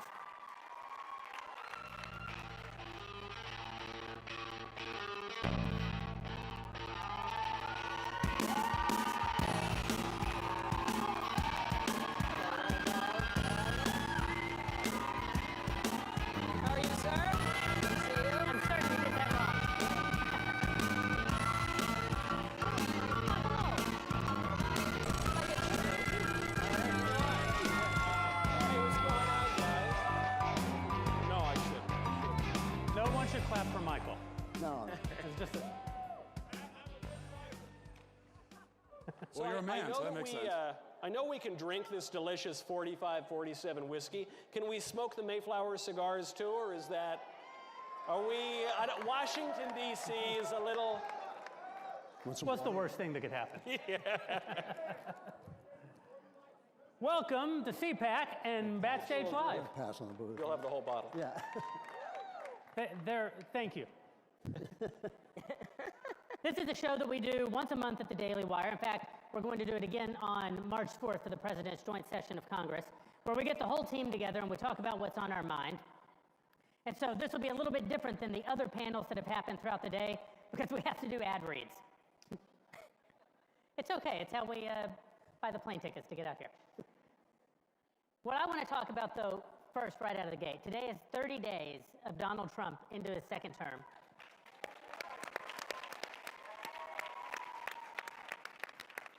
Which means even if you don't like Donald Trump, you're 30 days closer to being the end of Donald Trump. The Democrats must be thrilled. I don't know if they are. I want to talk about all the amazing things that have happened in this first 30 days. One of the most dynamic and energetic beginnings of any presidency, certainly in my lifetime. And since we got all of our pals here at CPAC, let's just talk about how great it's been. Michael. My favorite thing, this is very difficult, because I loved when President Trump, Napoleon posted on Twitter and through social. I thought that was great. Loved that. I loved when J.D. Vance gave lectures on Thomistic philosophy to that CBS News lady on television. That was great. But my favorite thing, I think, my actual favorite initiative for the first 30 days has got to be the presidential pardons. I felt politically it was very important for the J6 pardons to go through, but my favorite pardons, though, my absolute favorite, the pro-lifers who were unjustly imprisoned by Joe Biden and the Democrats. They are American heroes. I ran into one of them outside, John Hinshaw. He might be in this room right now. These are American heroes. These are deeply virtuous people. They were trampled on by their government, and Donald Trump rectified a major, major wrong. He deserves a lot of credit for it. You know, if I were to say my favorite thing from Trump's term, number two, I'll get to number one, but number two. You only get one. Well, I got to. My runner-up is Trump at least talking about potentially taking back control of the Panama Canal.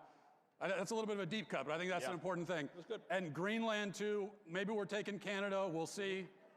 We got to get rid of move the Canadians somewhere else, because we don't want the Canadians, but we want Canada. We want the land. not so much the people on it. We'll move them to reservations up in the Arctic, and they'll be quite happy. But my actual favorite thing is what I think is the end, basically the end of the trans agenda of gender ideology in this country. Yeah. You know, this is, the fight continues because the people that advocate for this butchery and this insanity aren't just going to go away. They're going to find a way to continue victimizing kids, and so the fight will continue in that way. But look, we've got, with Donald Trump, in just a few weeks, we have banning men from women's sports. We have putting an end to child castration in the hospitals, defining sex as man and woman. And I think that the legal stuff is really important, but just the bully pulpit, having a person in a position of authority who's willing to say the obvious thing, which is that men are men and women are women, which, by the way, is something that everyone has always known. Every single person in the world has always known that. But for a period of time, a lot of people were afraid to say what they knew to be true because and thanks to Donald Trump, thanks to a lot of people that have been in the fight. But what they needed was someone in a position of power like Donald Trump to say this obvious true thing. And so I think it's the beginning of the end of gender ideology in this country. Andrew Klavan, you have opinions? Yeah, by far my favorite thing about the Trump administration has been the absolute decimation and destruction of the mainstream media. I mean, it has been like that scene in Game of Thrones where the woman has to walk naked through the streets while people shout shame and throw rotten vegetables at her. Except it's been better because it's been the mainstream media walking naked through the streets. And they've just been reduced, and I knew this the moment— No one wants to see that, Drew. the moment the results of the election came in. This is the quickest way to hit a second puberty after 50. The dude has washboard abs at age 61. And let's be honest, the only six-pack most 35-year-olds have isn't on their body. It's sitting in the refrigerator. So what's his secret? I did some research and found out some scary stuff about the 5 feminizing foods he's always talking about. Turns out he's actually onto something. He says he's on a mission from God to stop what he calls America's soft man epidemic, caused by these 5 feminizing foods. He's a Christian too, so it's not surprising that he found the best